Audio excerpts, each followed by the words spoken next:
need it. Okay. All right. So boundaries is where you begin and where you end. Attachment is how you emotionally connect in a relationship. Okay. It's how you emotionally connect in a relationship. Okay. And it's the emotional bonds that you are used to build those blocks of a relationship. Okay.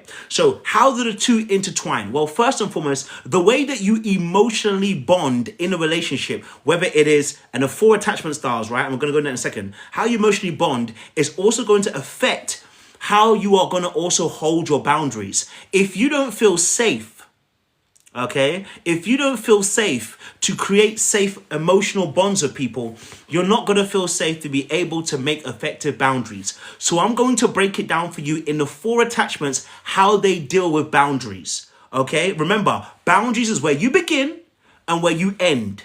And when we're talking about attachment, it's your emotional connection, how you emotionally bond with people in relationships. Okay, all right. So boundaries, first and foremost, I want to let you know, boundaries, okay, are not walls. Okay, boundaries are not walls, they are gates. You have to make it very, very clear. A wall is what we say is a very high fence, right? You build a very high wall. What that means is no one can get in.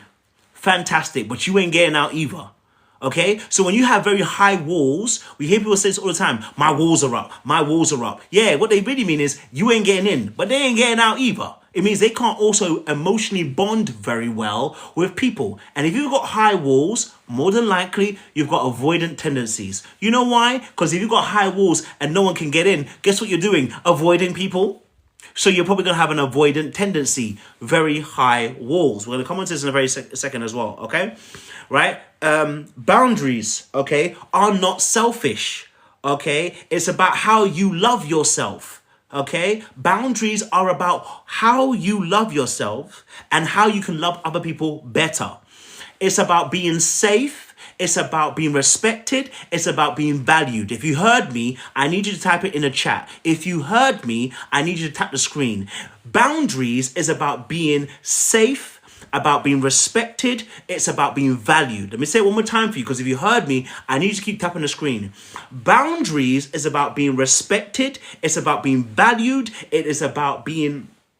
Sorry about that. It's about boundaries, about respect. It's about value, and it's about your own truth here as well. Okay, all right. Safety, respect, and value. Okay, thank you for Zeke for tapping the checks. I don't forgot the word. All right, and boundaries are about how people are supposed to treat you. You're teaching people how to treat you. Your boundaries are about teaching people how to treat you. Now, when we link this to attachment styles, because of the way that people attach in relationships, they are teaching people how to treat them. Let me give you an example. Somebody who is an avoidant is teaching people to avoid them. They're teaching people that they need space, so leave me alone. Well, what do you expect? People are going to do what? Leave you alone, right? Okay. And then you have people who are anxious. Anxious people are telling you, I don't even have many walls. I don't even have many boundaries. You know what I'm saying? Just take advantage of me, because I'm here to be valued. I'm here to be served. You know, I'm here to serve. You know, I don't really have really good boundaries. Just take from me whenever you want, right? And then fearful avoidance are what we call hot and cold individual people. Inconsistent. Yesterday, tomorrow, no, right? You're not sure if you're coming or going with them. Boundaries all over the place. Boundaries get instituted when they're angry and when they're hurt and they lash out. But we'll talk about that in a second or two. Okay, so again, boundaries, there are several types of boundaries: emotional, physical, mental, spiritual. There are digital, sexual. Okay, there's about 7 different boundaries: emotional, physical, mental, spiritual, sexual, financial, and then digital. Okay, so all of these ways are about how you want to be treated. You're going to teach people how you want to be treated. Boundaries are very important. Here are some examples of healthy boundaries, what they sound like. No thank you is a good boundary. Okay, I need time to think about that is a good boundary. Okay, I don't feel comfortable with that is another example of a good boundary. That doesn't work for me is a good example of that. I'm available from this time to this time is a good example. This is what I need to feel safe is a good example, and actually one of the best examples. Because what do we say again? The three words are what? Boundaries are what? Safety, respect, and value. Say it with me again. Safety, respect, and value. Okay? Safety, respect, and value. Okay? SRV, baby. SRV. Safety, respect, and value. That is what your boundaries are about. Okay? All right? Here are some examples that your boundaries aren't boundaries. Okay? Here are some examples that your boundaries aren't really working very well. Here's an example. Okay? You feel drained, resentful, or anxious after interactions. You know when you get that phone call, you get the and you pick it up and you see the phone and you see the name and you're like, I don't like it. I'm not picking it up. That's an example that you're feeling anxious, annoyed, and probably stressed by that person who's calling you. You know why? Because you don't have good boundaries with them. Yeah, you are the problem. No, you're thinking about them.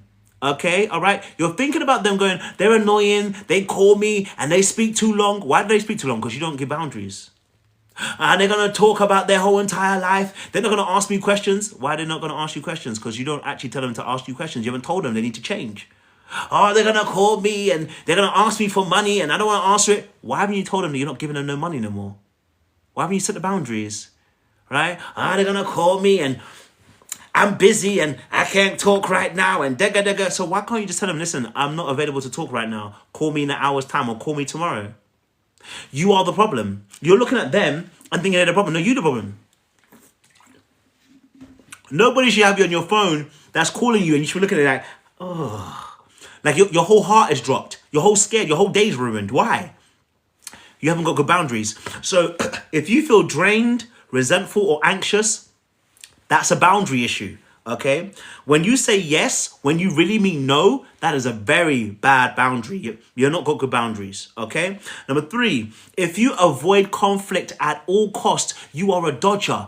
You are an avoider. You are a runner and a track star. You gonna run away when it gets hard. Then you are somebody who needs to work on those boundaries. If you let people cross lines to avoid being rejected, like you let people say whatever they want to say, do whatever they want to do, come in and go out or however you want it to go out because you don't feel comfortable. Yeah. You got bad boundaries. You got bad boundaries. Okay? You got bad boundaries. Okay? You struggle to express your needs clearly. If you can't express what you need, when I talk to them, my needs are never met. Have you told them? Have you conversed with them? Have you said it? Huh? Right? Have you told them? Have you told them that you need your needs meted? Have you told them? You haven't told them. If you haven't explained it to them, how are they supposed to know that you need it? What do we say? Closed mouths don't get what? All right? Closed mouths don't get what? Closed mouths don't get what? Thank you. Closed mouths don't get fed. If you don't want to speak up, you ain't going to get fed. So if you're not going to tell me what your needs are because you're afraid that your needs won't be met, of course not. You just confirmed the bias. You've literally just confirmed the bias. You just said that you are not going to get, your needs are not going to be met. So I'm not going to tell them. Well, how did you think? So what do you think? They're going to read your mind? You just confirmed your bias. See, this is what I'm trying to say. This is why my needs don't get met. Well, yeah, because you didn't say anything and you didn't discuss it. You didn't let people know. So how are they gonna meet your needs? And you're like, you should just know. Now, if you are one of those people that are gonna tell people that they should just know, I'm gonna need you to take a sip of water. Okay? If you are one of those people, my lip is still dry.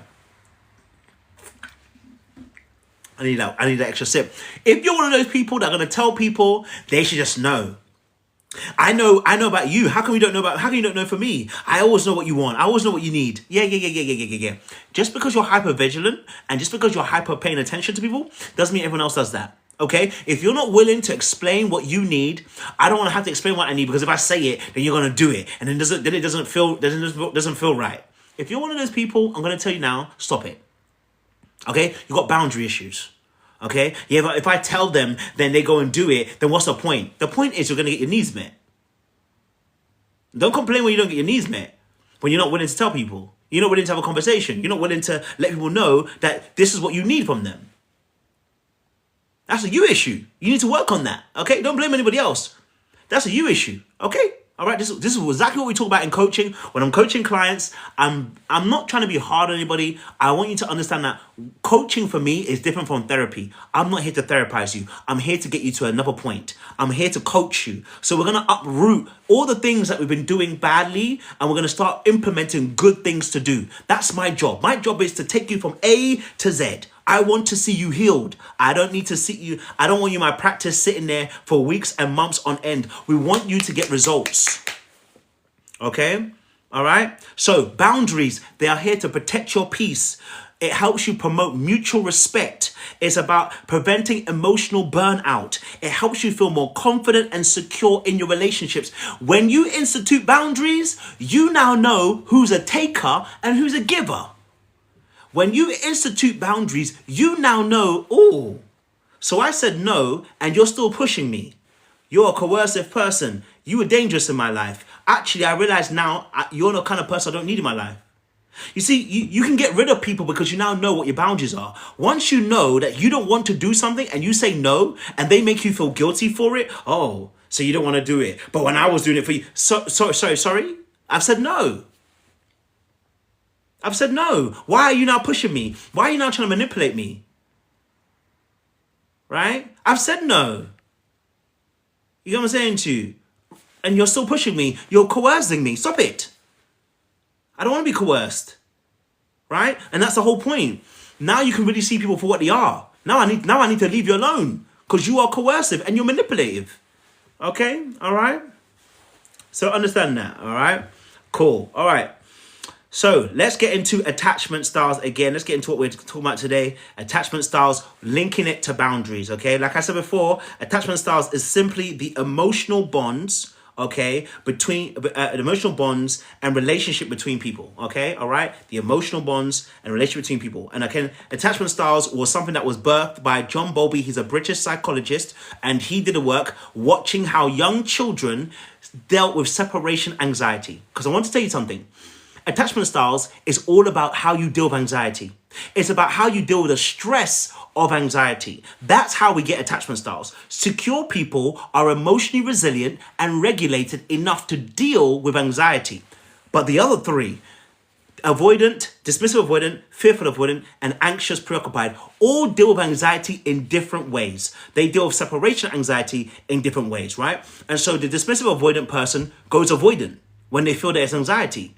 The fearful avoidant flips between hot and cold when it comes to anxiety and stress. And the anxious person goes to cling when there is anxiety in a relationship. What is that anxiety? Separation. Right?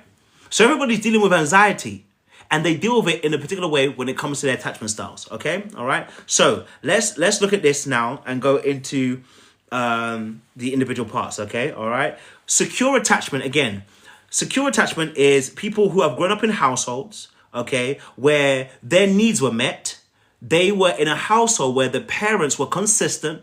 They were in a household where their parents loved them. They were in a household where they were allowed to have autonomy and allowed to be able to be free to express themselves. They grew up in a household where their parents supported them emotionally, physically, mentally, financially. They supported them in all these aspects. This is a secure attachment is somebody who grew up in a household where when they told their parents about their school project, the parent got behind them.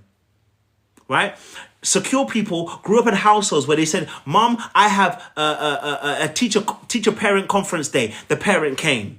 They grew up in a household where they told their parents, I got a sports day. And one of the parents, at least one of the parents, would be there. Right? And they grew up in a household where they told their parents what their grades were. And the parents said, we were proud of you. They grew up in a household where the parents were saying, do you know what? We don't want you to suffer. Yes, we want you to learn lessons, but we're going to support you. We might put some money down for you financially to help you out. Oh, we're going to give you chores, but we're going to pay you for those chores, right? Oh, we might give you pocket money, but it comes with responsibility. Yes, you can tell me about your day, but you're not going to disrespect me, right? There are boundaries that was instituted. So people who grew up in secure households, they had the backing of their parents. Do you know those kind of parents where you go into their house and they sit down and they have a meal together? Those households where you go into and everything's neatly arranged. You go into their bedroom and they've moved out, but the parents still have the bedroom as it was when they left. Right? I'm making jokes, but the reality is you go into those households and you know what it's like. That the parents they're so welcoming, they're so warm. They ask you, how are you doing? They invite you in, they sit you down, they want to give you a plate of food. They're not thinking about, oh, you brought your friend over. No, they're like, why didn't you bring your friend over? How come I didn't know them earlier? Oh, it was great to meet them. They're wonderful. They're fabulous. Oh, it's nice to meet you. They don't make you feel bad, right? These kind of children grew up in a safe environment. Okay? All right? They grew up in a safe environment. And so the way that they interact with boundaries and attachment is very different. Right? When it comes to boundaries for the secure individual, the secure attachment, and the secure attachment is somebody who is believing that their relationships are safe and repairable. Secure attachment believe that relationships are safe and repairable. Very different to every other attachment. So the secure person goes, if we have a conflict, I'm not thinking you're about to abandon me. If we have a disagreement, I'm not thinking you're about to reject me. If you tell me no, I'm not about to manipulate you because you said no. That's your boundary, right? I may discuss it with you. I may have a conversation with you, but I'm not trying to manipulate you. The secure person, when it comes to, difficult times, they're still able to express their feelings of what their needs are. Let me give you an example, right? Let's say, for instance, you're having a hard day, right? You're having a hard day. You can see the person's having a hard day, but you have some needs, right? Let's say, for instance, like, you know that your partner had a hard day, but you also had a hard day, right? The secure person is still able to say, Joe, I know you had a hard day, but I would really like to be able to spend some time with you today. Maybe you don't have to spend it right now, but I want to spend some time with you a little bit later on today. They can see that a person has had a hard day, but they're not denying their needs. Some of you, and you know who you are, some of you, you read the body language, you read their energy, and you say, I don't want to be a bother. I don't want to stress them out any further. And you think you're doing them a favor, but you're robbing yourself. Yeah, you're robbing yourself. You're saying, oh, you saw they had a hard day, but you don't want to be the one that's going to, I don't want to add more stress to them. You're about to be stressed in about an hour or two because you're about to complain because you haven't told the truth about how you feel. You're about to stress them out anyway because you're about to you're about to complain about this tomorrow, right? You're about to complain about this later on in the week because it's built up and it's our resentment. So I need you to stop thinking that you're doing them a favor. You ain't doing nobody else a favor, okay? You are not doing them a favor. Stop thinking about them. See, secure people don't have to think about them. I'm not saying secure people are not aware of other people. Secure people are. They just don't make them the center of their own life. Why are you making them the center of your life? Secure people don't do that. They're able to understand that, yes, you are an important person, but they are the most important person in their life. Not in a narcissistic way, in a sense of, I am priority in my own life. I don't put anybody else above me in my own life. I can accommodate, I can appreciate, I can acknowledge, but you're not the focal point of my entire life. No, I don't project onto you. So if I have needs, I'm going to tell you. But I find a way to be able to express that in a way that's not trying to destroy you or hurt you or condemn you or judge you, right? So if I see you've had a hard day and maybe you need some time, I might tell you, say, hey, babe, you know what? I can see you've had a hard day. I want to give you a bit of time just to rest up. But I would really like to spend some time with you a little bit later on this evening because I really want to be able to connect with you. A secure person is like, I'm not getting scared about telling you that I need this. A secure person will tell you, hey, you know what? Can I be honest with you? We haven't really spent much time the last few weeks, and I feel a little bit distant from you. I just want a little bit of reassurance from you that we're still in this together. It's still me and you, that you still care about me. See, the secure person isn't afraid to tell you that they need a little bit of reassurance. Some of you hear reassurance and you go, ugh, you want to throw up. Me, ask for reassurance. It can never be.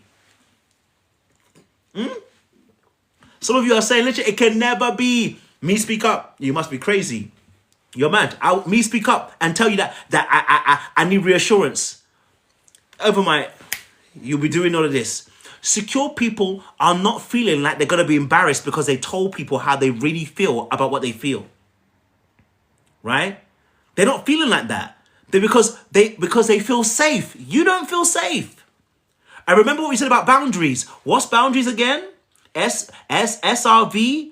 Type in the chat for me if you remember what I said. What is boundaries? SRV. What are boundaries, please? Type in the chat for me so I know that you're actually with me and you're listening to me and you understand what I'm saying to you. Boundaries is SRV. What does it stand for? If you're with me, type in the chat so I know you're still with me. So I know that we're really working together here. We can go back and bring that again. I don't mind because we're going to teach today. Okay? All right. Thank you, Latifa.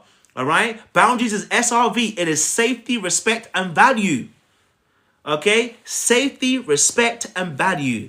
And the reason why we have values is to teach other people how we want to be treated. So you ain't going to say nothing because you're thinking about them and how they going to feel. You are teaching them that they are the center of your life, not the other way around.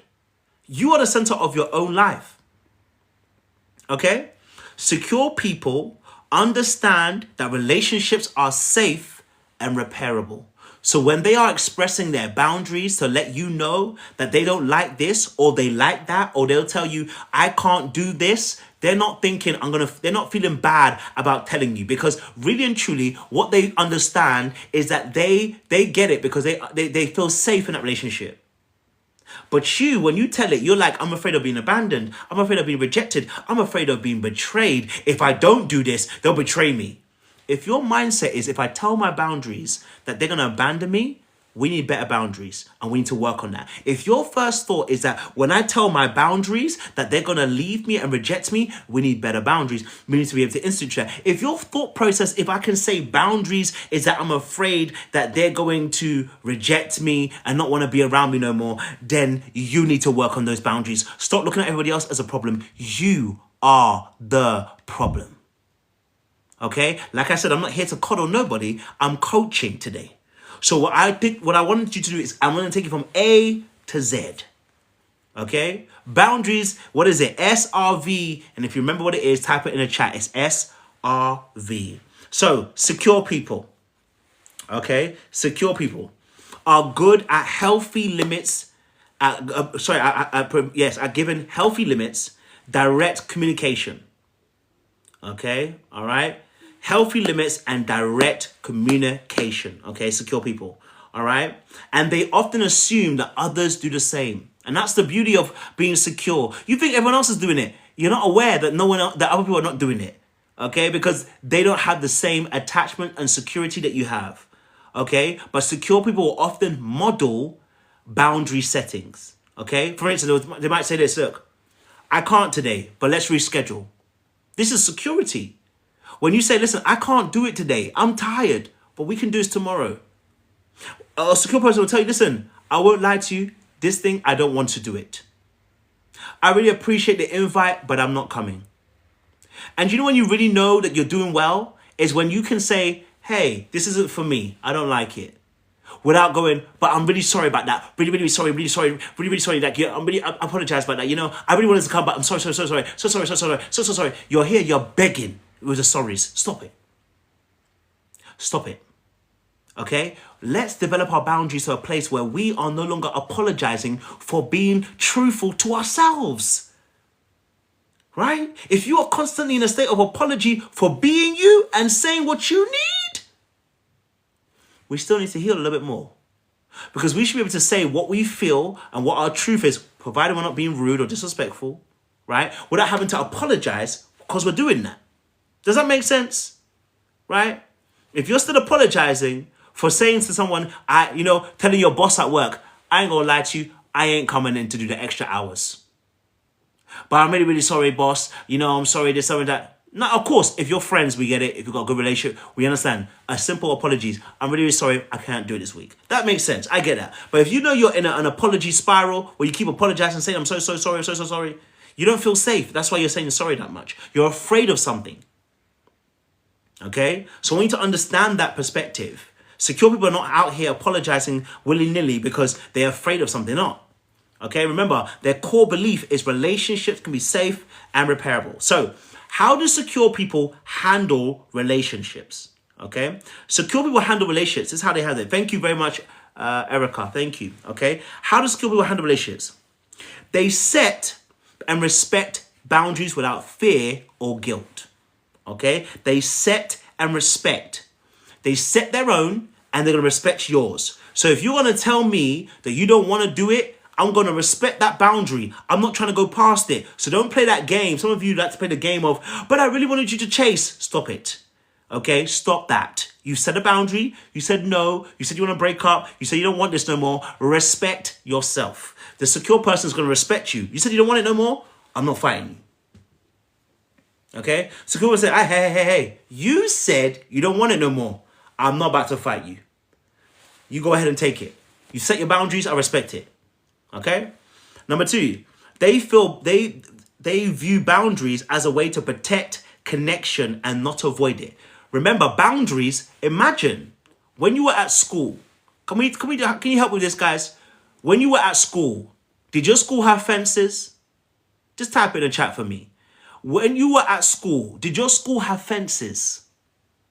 When you were at school, did your building have walls? Some of you grew up in some particular schools who don't have fences. You don't have fences. We know you grew up in some particular school. I don't want to say what it is, but we know what school you grew up in, right? So we're saying yes. Okay, so your school had walls for the building and it had fences for the schoolyard or the back playground or whatever it was, right? Now imagine you had a building and no walls. Would you feel safe? Tap in the chat for me. If you were in a school and it had no walls, or would you feel safe? Imagine you were on the 3rd floor doing your class and there is no wall on the building. You wouldn't feel safe. So what is boundaries here? It's to keep you safe and to keep other people safe. So we have to look at boundaries not in a way of trying to dictate anything. It's about safety. It makes you feel safe when you have boundaries. Okay? It protects the connection. All right? It's about safety again. Safety, respect, value. Okay? So secure people can say no without the fear of rejection. Okay? All right? And they accept your no with grace. Can I say something? This goes out to both men and women. Some of you are not graceful when people say no. I'm one of those people. I'm working on it, but I realize I'm also somebody who needs to heal on this part, right? Some of us are not graceful at all. Let me tell you this now. Some of you, you're not about to manipulate them. No. That's not your one. No. Your one is, is that what we're doing? Oh, you're not going to help me. All right, cool. Now when they call you next week, you ignore their calls. You're that one. Yeah, you know. They said no to you. You said, all right, cool. It looked like you accepted it, but now you don't take their calls. Why they call it? Why don't they can call me? After you said no to me. Must think I'm a mug. So now you are punishing them because they said no. Do you see what's happening? They said no, and now you're punishing them. Oh, because you didn't shout and scream, you thought that you were clean. Oh, because you wasn't out here hollering, hooping, and doing all the madness, you thought you were, I'm decent. No, you weren't. Oh, maybe yours is not even a pick up the phone call. Oh, suddenly you're one of those people that go ghost. You disappear. They said no, and now you disappeared. We can't find you. We don't know where you are. You've disappeared for everybody. Hey. So now we have to search for where you are. Huh? Yeah? Or you're one of those people where it might look a bit more manipulative, where someone says no, and you take no, but now you are going to do things to hopefully change their mind. So they said no, and now you're baking them a pie. I'm being facetious, right? You're baking them a pie. You are, you're being nice to them. You're being extra friendly. They ask you for a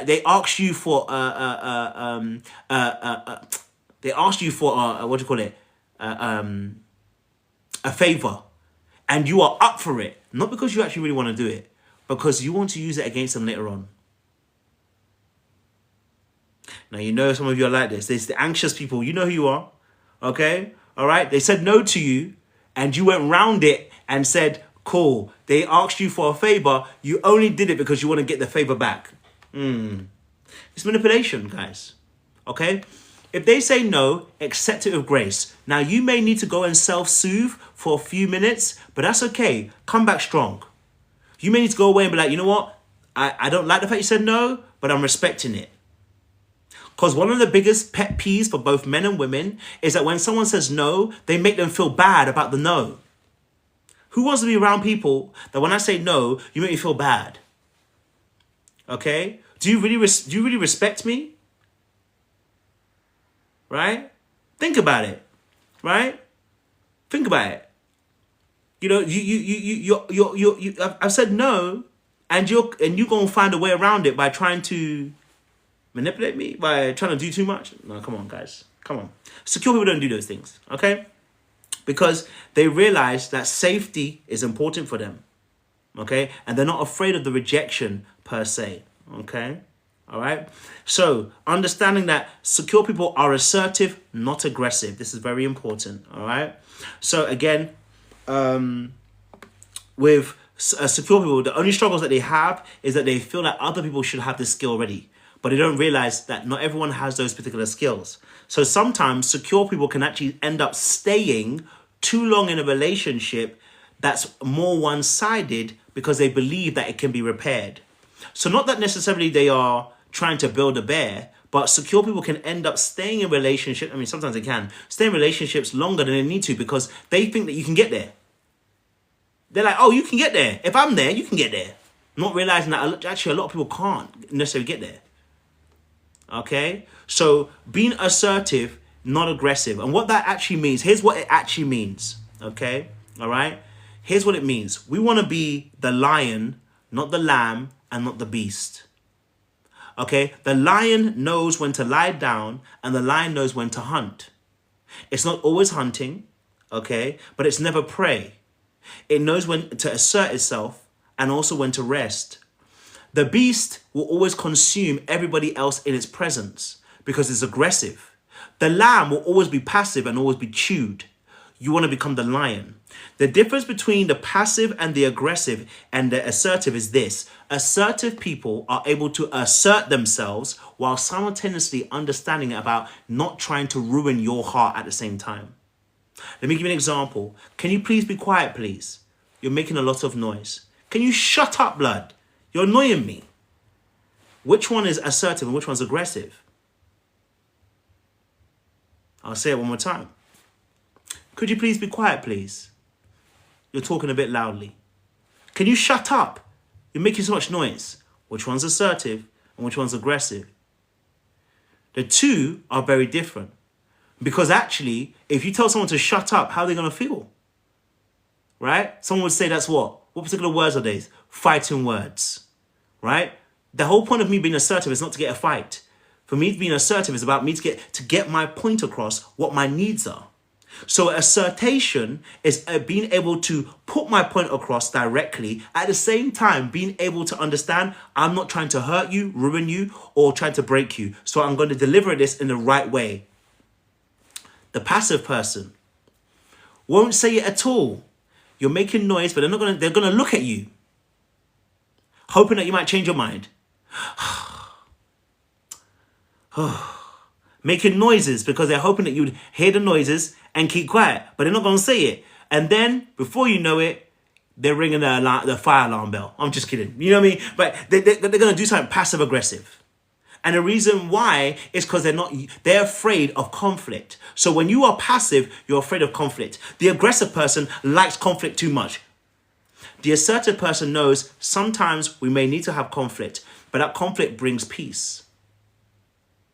So understand, when David fought wars, it was on behalf of Solomon to receive peace. But David had to also know when to fight wars. You don't just fight every single war. You understand what I'm saying to you?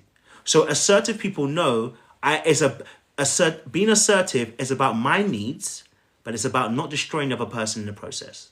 Okay? All right? All right, cool. All right, so some of the ways, so also this as well, okay? Secure people express their needs gently, okay? Secure people express their needs gently when it comes to their boundaries. If you're one of those people that when you have to say, you're not about to disrespect me, I hear it, because you're not about to disrespect you. So I'm with you, okay? I'm with you. But if you're at the point where you're not about to disrespect me, when you're at that point, you're already almost in your aggressive state. Okay, you're not feeling very regulated at that point. Okay, all right, you're not at an even kill. That's not gentle. You see, what you have to realize is this: when you are balanced, is when you are able to say your boundaries, but you're not going to say it in a way that harms the other person. It's about being assertive. But secure people are able to do that. They are gentle with it. They're still going to let you know, but they're not afraid that if I say it gently, you're about to take advantage of them. Because some of you think, if I don't tell the truth, if I don't say it as it is, they won't respect me. Yeah, you see, at that point, what you don't realize is you are at your aggressive state and you're at your aggressive point. You're wasting your energy and you're now agitated. Why? Why are they making you feel? Just say your point and say your needs. See, secure people can say that because they're not afraid that they're about to be taken advantage of. Right? They're not afraid of that. They're like, I've told you I'm going to tell you what my needs are, and I don't need to show and bring out my chest and let people know what I am. Okay? They don't need to do that. They will let you know, these are my boundaries. Okay? This is what I'm about. This is what I'm looking for. Hey, you know what? I can see that you're tired, but I'm also tired today, so I can't have this conversation with you today. We can have this tomorrow. You know what I'm saying to you? So that's what's happening, okay?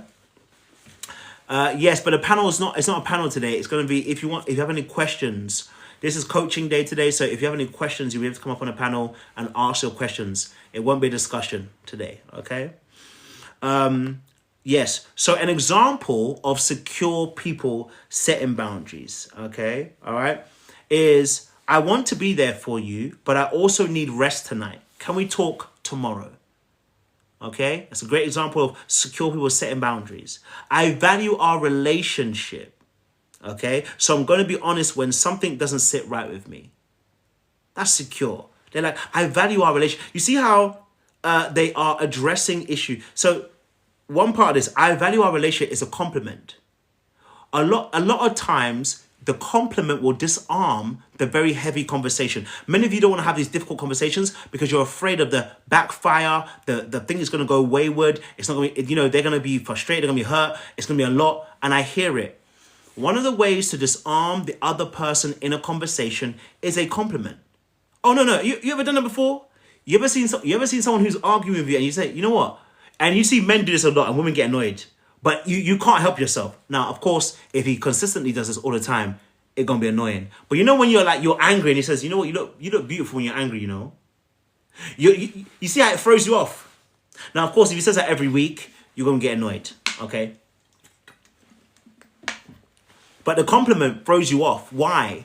Because you weren't expecting it, number one. But number two, also because it's hard to fight against somebody who's saying positives to you. Okay? The Bible actually says that heap hot coals on your enemy. How? By showing them love. So when you speak love and you speak positivity, it's hard now to want to fight you. You know what I'm saying to you? So when we are stating our boundaries, one of the ways that we can actually do this to soften the blow is to say, I value our relationship. I like our connection. I appreciate your time. Before we state what we say and say, so I'm going to be honest when something doesn't sit right with me, or to say, I want to be there for you, but I also need rest tonight. Can we talk about this tomorrow? You know what I'm saying to you? For the man them, listen, for those of you who are going to, get married soon, your wife maybe wanting to have a last minute conversation in bed and you might be tired. You're going to have to say, listen, babe, I love our conversations. I love when you tell me about some stories. But today I'm very tired. Can I get some rest tonight? Can I get some rest tonight? Who can argue that? You know what I'm saying to you? Who can argue that? You tell your babe, listen, babe, I love our conversation. I love when you talk about those stories. I love when you break down all those things, But tonight I'm tired and I want to be able to give my best when I'm listening to you. Now I'm not going to do that. I'm going to fall asleep. So is it right if I just take? I'm just going to take a beat today, right? No one's going to argue that because you are respectful and you also let them know ahead of time. Because I know about you, bro. There ain't nothing more annoying than when you telling a story and someone falls asleep. So again, I'm giving it as an example, as an example there, right? Another example is, I need some time to think, but I love to reconnect after, right? So maybe something is on your mind and you do want to think. So say, hey, I need some time to think, but I love to reconnect after. Yeah? I care about you, and I need to. I care about you, but I need to prioritize my rest tonight. You know what I'm saying to you? Beautiful ways of being secure, okay, and being able to express the viewpoints as well. Okay, all right. Okay, so we're gonna deal with anxious people and boundaries, okay?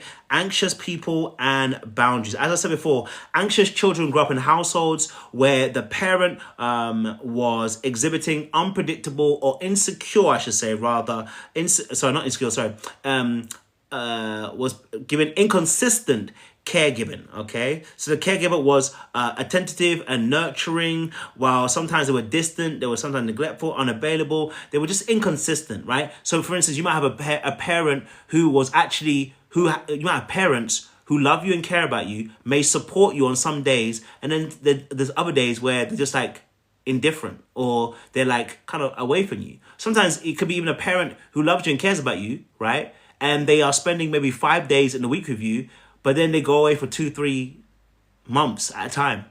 You know the ones there? There's parents that go off the business, and your only parent that you have is away on business for 2-3 months. Like, it can create anxiety for the child, right?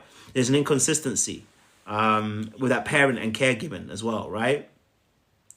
Or sometimes what we can talk about is overbearing parents. So parents that show too much care, right, can make a child anxious. So a parent that was controlling.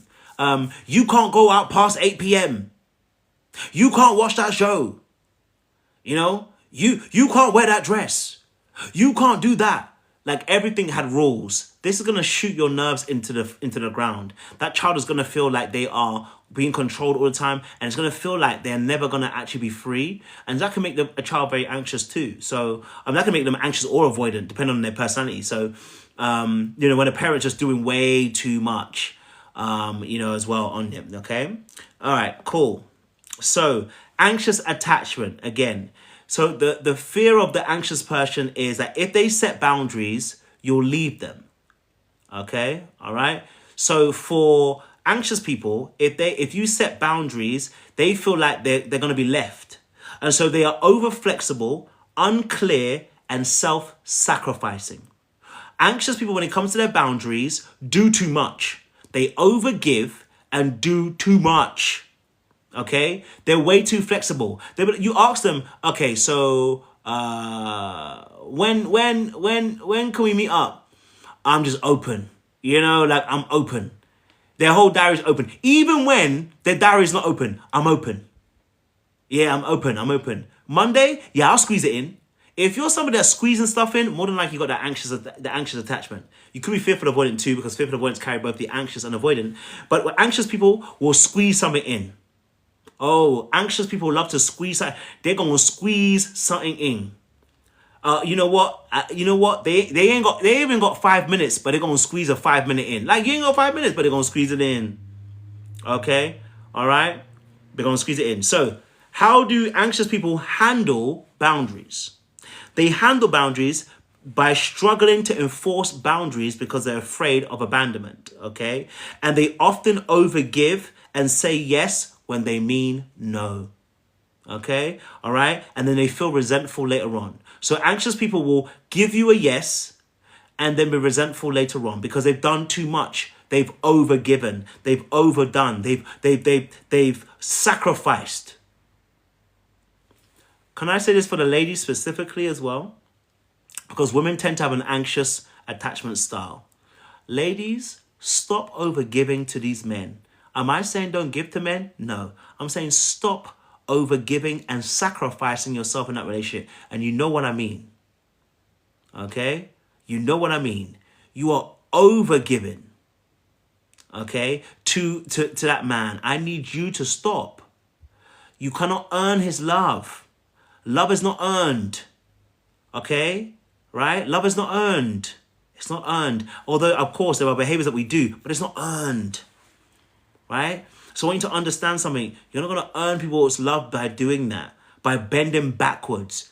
if your back is bent over by the end of the week, and you feel like you're drained and you feel like you're tired and resentful because you've been helping so many people, but then you complain at the end of the day, but nobody pours into me. Yeah, because you're not actually giving people a chance to pour into you. How can they pour into you when you're always pouring into other people? When have you ever rested to let them pour into you? You haven't. So of course you feel like you've been cheated. Of course you feel like the equation is off. Of course you feel like it's unbalanced. You've kept on pouring and you haven't allowed someone to pour into you. Sit back. Allow them to pour into you. Sit back. Okay? Another thing that anxious people do is they lose their identity in a relationship. That's right. Well, you silenced is a real word. As Oprah Winfrey would say. Anxious people start to lose their identity in order to maintain closeness.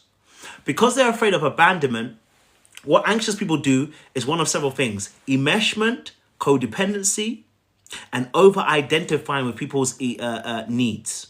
What is that? The enmeshment, in the sense of they, if they're parents especially, right?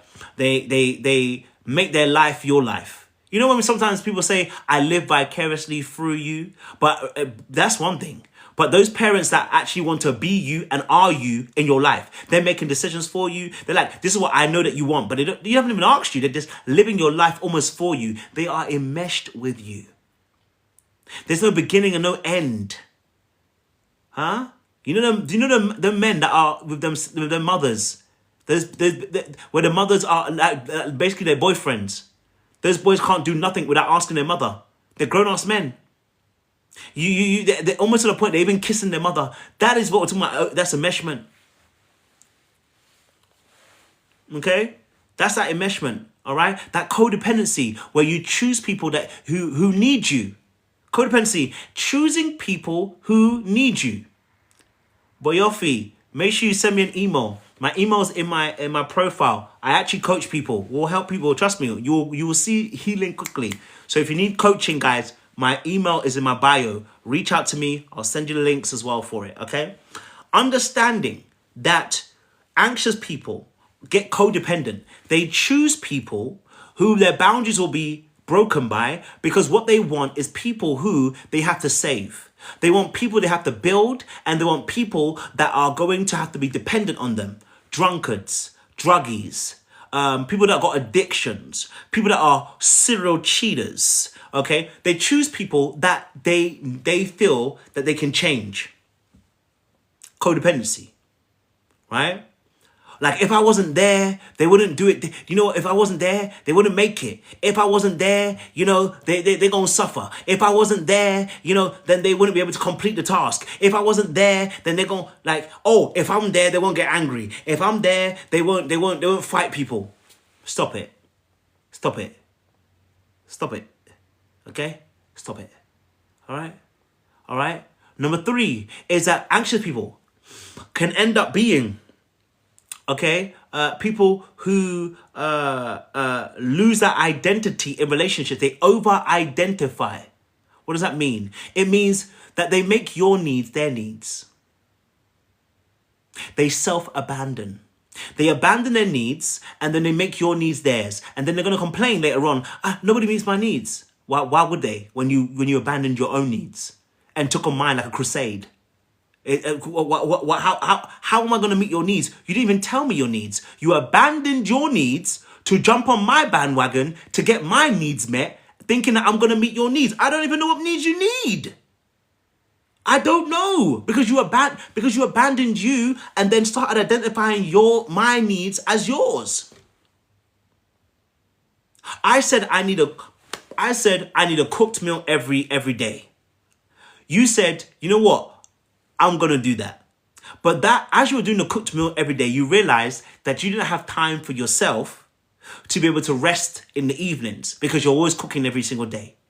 So guess what? You cooked every single day, and I told you I appreciated it, but you still feel empty. Why? Because you abandoned your need for rest and said, I'm going to cook it anyway. Now, relationships needs sacrifice at times? Yes. Do they need compromise at times? Yes.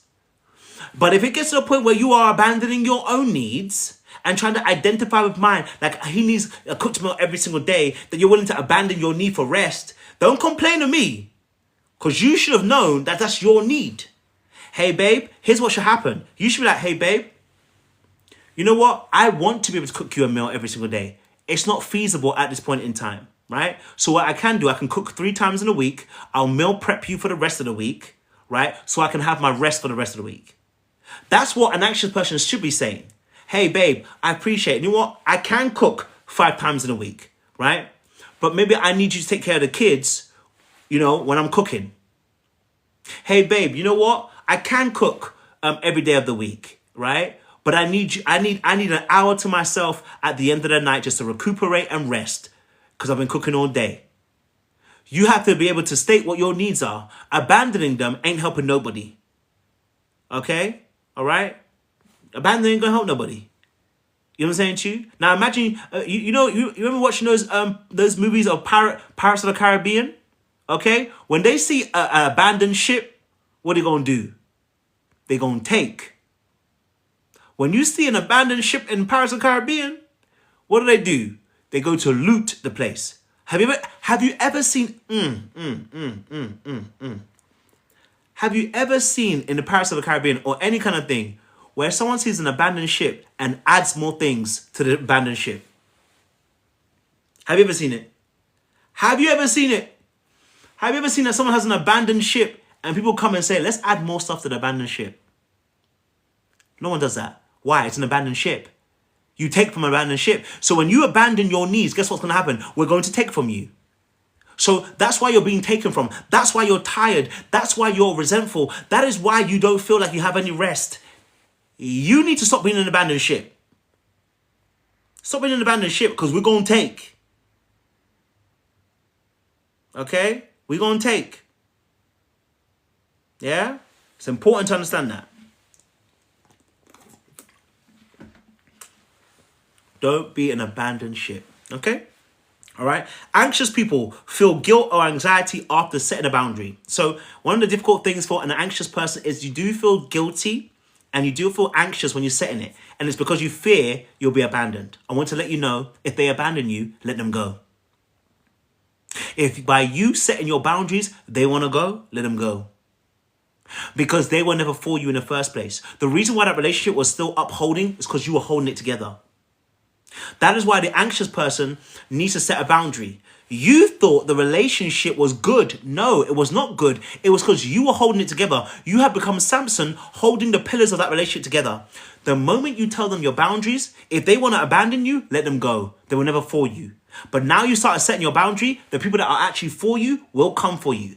The reason why they're abandoning you is because they're takers. They were never givers. Okay? That's the only reason why people, when you set your boundary, they now want to leave you. They were takers. They were never givers. So of course, now when you set your boundary, they can no longer take the way they were taking. You mean I can't take anymore? You mean I can't have this anymore? No, you can't have it anymore. And now they realize what? You're no longer the abandoned ship. Someone type in the chat for me. I am no longer an abandoned ship. Because you're no longer what? An abandoned ship. Because abandoned ships get taken from. Okay? All right? So, as someone said, yes, they benefit from your lack of boundaries. So the fear is that, listen, I understand. You will have fear. But you know what courage is? Courage is the ability to do something in the face of fear. It is not the removal of fear. Thank you very much. I appreciate that. Thank you. Thank you, Steffi. Okay? All right?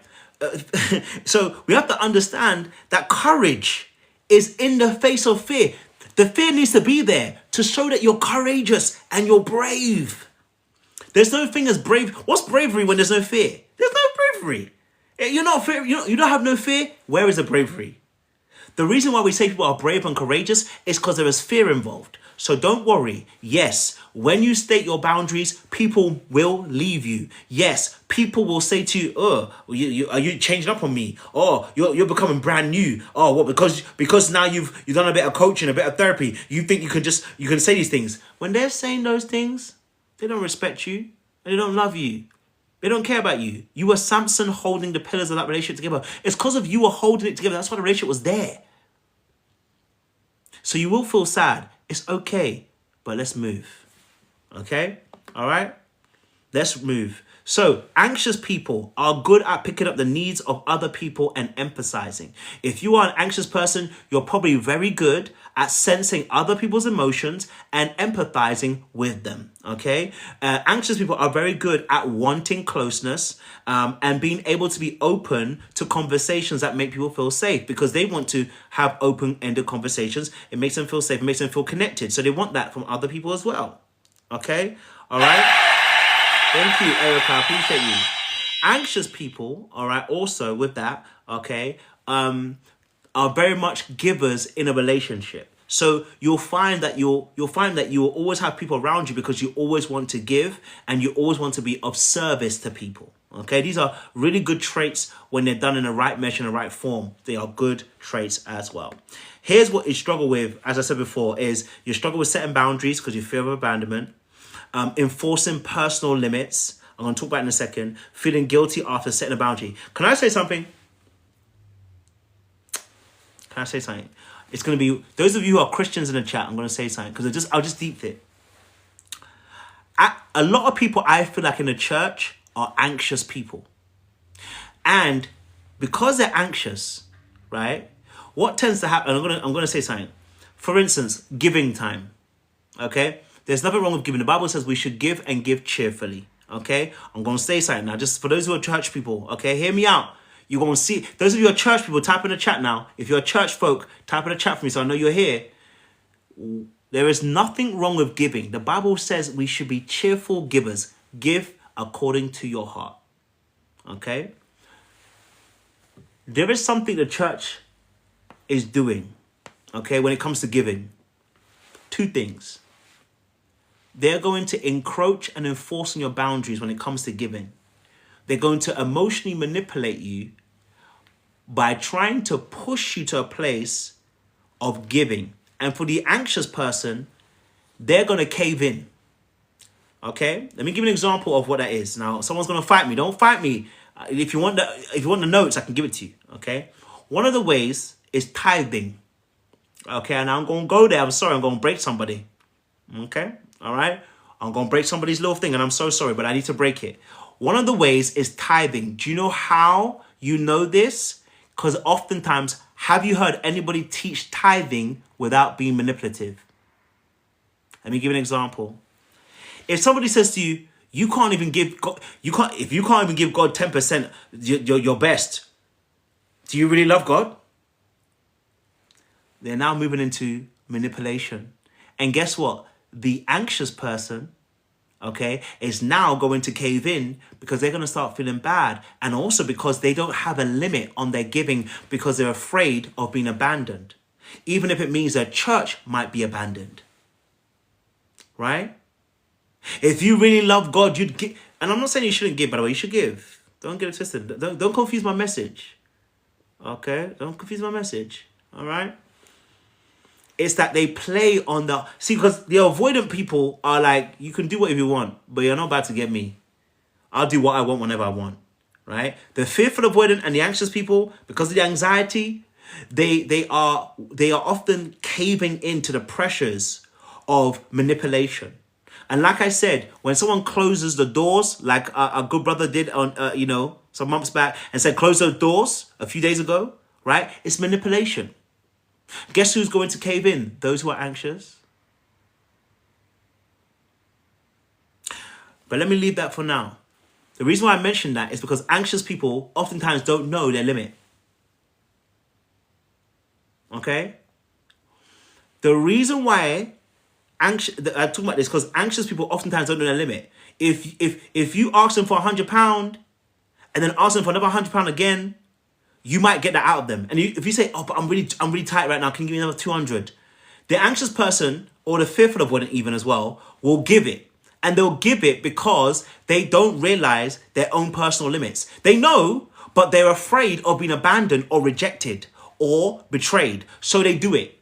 It is a fear response, not a love response.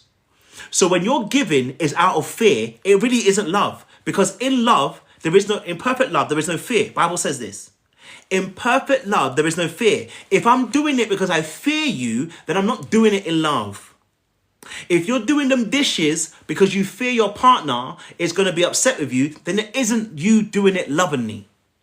If you are only going to wear that dress or you're only going to wear that shirt, sir, because you're afraid they're going to abandon you, then you are not doing it out of love. You are doing it out of survival, and that is not love, my friend. So you have to really check your motives. Am I doing it out of fear or am I doing it out of love? As Oprah Winfrey will say, is it fear or is it love? All right. So anxious people can suffer for that, right? Because they can give limitlessly. Okay. Here's what anxious people need to do. Okay. If you're an anxious person or a fearful of one, you can take the same advice because you fall in the same bracket. Anxious people, this is what you need to do. Okay. You need to learn to self-soothe. Okay. Number one, self-soothe. What does that look like? Okay. It means taking out time for yourself with nobody to regulate you. Okay, as Warren G would say, regulate that. You know what I'm saying to you? Anxious people need to stop regulating all the time with other people. It's good to co-regulate. There's nothing wrong with that. When it becomes the emphasis and the ethos, and that's the only way you're able to regulate yourself, that's the only way you feel calm, that's the only way you're able to deal with stress, that's the only way you're able to deal with anxiety, we're in a dangerous position. We're overly dependent. Then you need to have time to be independent. So let me give you an example. An argument happens between you and your partner. For anxious people, give them 10 minutes, they are sweating. For anxious people, give them 10 minutes, they are sweating. Why are they sweating? They're sweating because they're afraid that you're going to leave them now. So they want to sort it out quick. And let me sort it out quick. We're afraid of being abandoned. We don't want to take that time to really actually figure out how we feel. And what this leads to, because they're afraid, is it leads to them saying things and agreeing to things that they actually don't agree to. So they will say yes to things that they want to say no to, or they'll say yes to things prematurely. They haven't really thought it all the way through, but they'll say yes to it. So when you're having this argument, you're actually when you're having an argument, okay, that's your most vulnerable time if you're an anxious person. Because if you got somebody you're dealing with, let's say for an avoidant or even a narcissist, and I'm not saying an avoidant is a narcissist, by the way, just want to make it very clear, but avoidants normally take, they don't give. You're dealing with somebody who takes. You are at your most dangerous place when you have an argument. And then you are at a place where you're running back to them. Stop. When you have an argument with somebody and there is conflict, yes, it's okay to say to them, listen, hey, I need some time to process what really happened just now. I'm going to give myself half an hour or an hour. Why? You need time to think about what just happened. If you rush it, you're about to say yes to something that you don't really mean, or two, you're about to agree to something that in the long run, you're going to be resentful for. Because you just want them to come back to you. Because you're afraid that if you don't patch up things now, they're going to abandon you. So here's what you do. Let's say you have an argument. Okay? As someone said, form response. Yes. Let's say you have an argument. Okay? You are going to feel those feelings. We're not going to deny it. You see, what happens is people try to fight. Don't fight the feeling. As I said, don't fight the feeling. You're going to have a feeling that you're going to feel like that someone's going to abandon you. I'm not saying fight it. What I'm saying to you is that may be how you feel. We can acknowledge it. Hey, I do feel like they're going to abandon me. I know that's not the truth. I don't have to deny it. I can agree with it. I can say, hey, I acknowledge it. I acknowledge that I do feel this way. Because we can't pretend you don't feel that. Right? We're not there yet. So when we start pretending we don't feel that, you're really not being truthful. It's almost like when Christians say, speak it in faith. If you know, don't say you're sick. You know what I'm saying to you? No, Negro, you are sick. Go to the doctors. Stop denying it. Okay? Unless, and true faith, can I just say this? For the Christians in the chat, true faith is a revelation of what God has given you. This faith that you do where you say, I just believe it, isn't necessarily true faith. You understand what I'm saying to you? Faith is a revelation of this thing to be true to you. This is what the Bible says, that when Peter was asked, who do men say I am, in Matthew 16, verse 18, he said, who do men say I am? He says, you are the living Christ.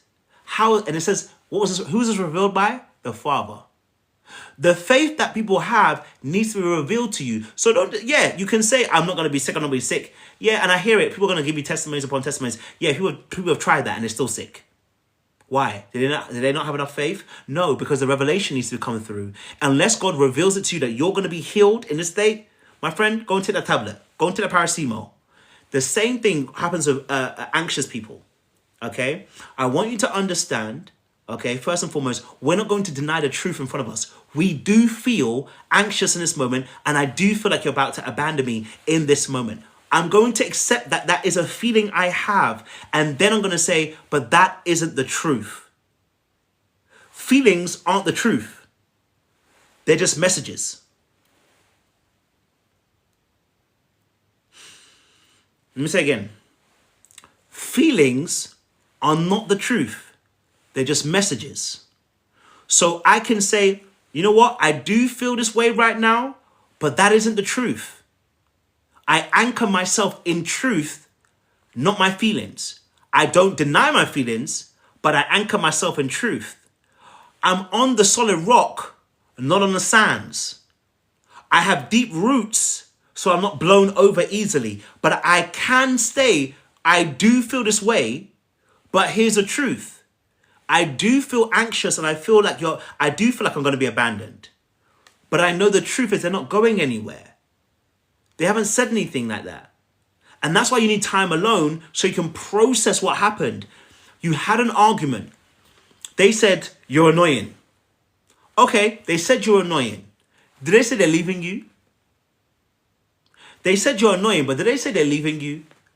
Did they say that they are done with the relationship? Did they say that they don't want this relationship anymore? They just said that you're annoying. They're not leaving the relationship. That's number one. Number two, okay?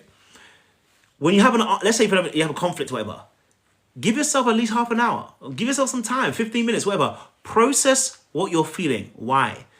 Because what you can do, okay, when you get good at this, what you can do is what we call RTT. Okay? RTT is real-time truth. What is that? Real-time truth is acknowledging the thoughts that you have in real time. So here's how it works, okay? We have an argument. I say you're annoying. You're feeling like I'm about to abandon you. What you can say is, hey, I heard you say that I'm annoying, but this is how I really feel. I feel like you're about to abandon me in this immediate moment. I know that's not true, but that's how I feel right now. That's RTT, real-time truth.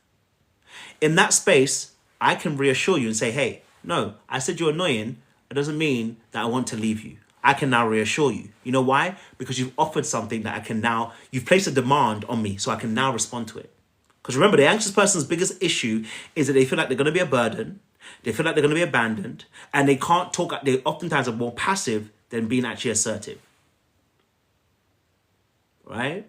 So it's important that there's also RTT, real-time truth, where they actually say, hey, this is actually how I feel. I do feel like I'm being abandoned right now, right? You know, and I need some reassurance. Now, this is where it gets hard. This is why you need time for yourself, because the RTT requires you to think. Think about what? What you're feeling. And what that means. If you feel abandoned right now, what do I need to do? What do you need from me? I feel like I'm being abandoned, and what I need a little bit of reassurance. Okay, then I can give you reassurance. You know what I'm saying to you?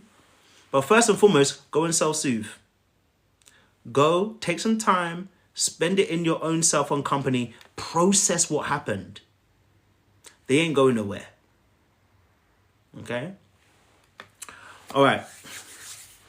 So, to do this, again, this requires practice, okay? All right? This requires practice, all right? So here's the affirmations are really important too, right? So an affirmation can be saying no protects my peace, or saying no does not mean I'm going to be abandoned, okay? Saying no doesn't mean I'm going to be abandoned, Okay, here's what I also realized as well for people who are anxious as well. Let me give this example as well. Okay, go for a walk, go for a run, go for a jog, go for a cycle.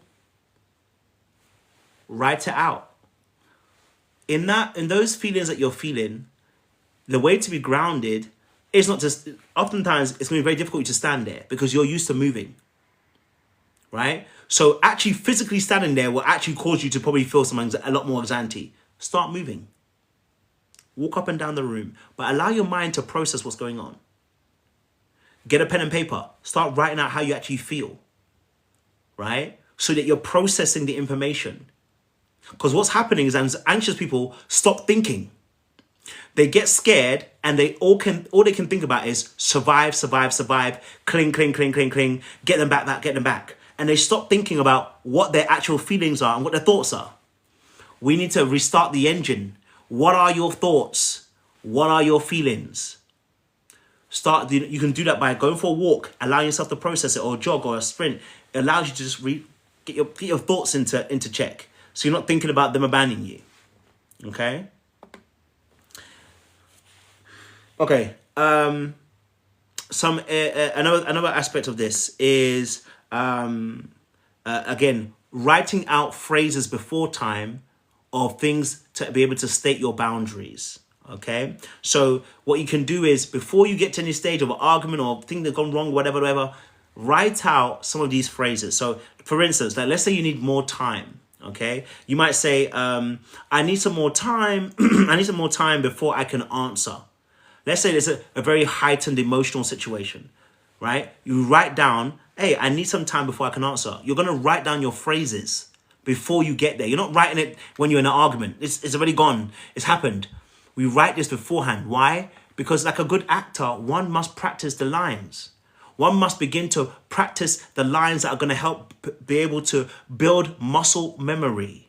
They're going to build the vocabulary stock in your mind. The reason why you can't tell someone your boundaries is because you never practice those words. Those words are not even there in your brain. You're trying to even think about it in my brain. Where's the words? You don't even know how to put them together. Right? So what we're doing is we're going to practice this beforehand. We're going to write phrases, okay, that we can start to say that are going to help us be able to state our boundaries. For instance, let me check in with myself first and get back to you. Okay? Is an example. Another example, I love helping, but I'm already stretched thin. I need to pass this one.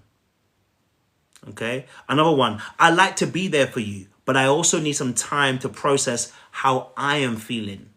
You write these phrases beforehand. You get what I'm saying to you? You write these phrases beforehand. As Absolutely Gold just said, sometimes when you're in the heat of a moment, you don't remember those lines. Yeah, because it's not muscle memory yet. You see, the Bible says, train a child up in the way to go, he will not depart from it. Like, we need it to become a motor, what do you call it? A motor function? What do you call it? Or is it procedural function? What do you guys call it when you do it without thinking anymore? Is it procedural function? Right? Or where you can do it without thinking. Like, for instance now, if you drive in a chat, type you drive in the chat. Okay, just type drive in the chat. If you drive for me, type drive in the chat. If you drive, type drive in the chat. I'm going to show you something. Those are in the chat. If you drive right now, if you ride a bicycle, whatever, type in the chat drive. Okay. Those of you who have passed your driving for a little while, when you get in the car, do you think to yourself, damn, I think, what gear am I going to put my gear in? When you're about to start the car, do you think, oh, all the procedures, I need to look over my shoulder, I need to look in the mirror, I need to do my signal. Do you think like that? Why don't you think like that? Why is it now that you don't have to think like that? Automotive process, thank you. It's on autopilot. Why? Because you've done it enough times that you need not to think about it. The reason why you forget the words at the time of a heat of a battle is because it's not in there yet. You need to be able to practice this over and over so it becomes second nature. Thank you. So that you don't have to think about it. So that's why we're writing the lines down as statements as to why the boundaries are there. So we have to practice it before we get to the heat of the battle. So that when we get into the heat of the battle, you're trained to do what you're doing. You won't think about drawing the sheath on the sword. The sword just comes out naturally. It's ultra instinct, as somebody would say from Dragon Ball Z. Ultra instinct. I'm just moving on instinct because I've trained myself. We don't have it yet. We need to practice it. Okay? You know? Okay? All right? So we need to practice those things. Okay? All right? All right. Okay. Okay, cool. Let's get on to dismissive avoidance now. Okay, a dismissive avoidance. If you're dismissive avoidant, let me know. Okay, and for those of you who need any coaching, if you said this is your year of healing, this is your year of growth, this is your year of doing things differently. My email is in my bio. It's in my profile. I need you to use it. Okay. All right. I'm not here to take all your money. I mean, I'll take some. Don't get twisted. I'm signing my bid. Okay. I don't want you to sit with me forever. Okay. All I want you to do is to coach you from the A to Z and get you out. I want you on your own 2 feet.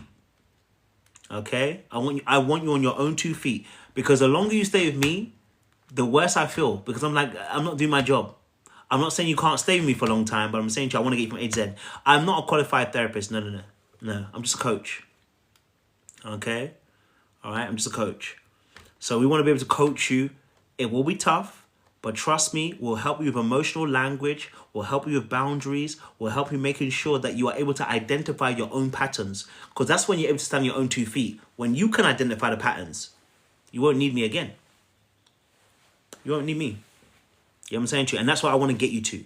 Okay? All right? All right, cool. Dismissive avoidance. Okay? Dismissive avoidance. Okay? Someone asked what my qualifications are. There is none. The only qualification I have is Jesus. I'm going to be honest with you. That's the only qualification I have. You know what I'm saying to you? And the truth. That's what I have for you. I won't lie to you. So dismissive avoidance. Okay? Here's dismissive avoidance.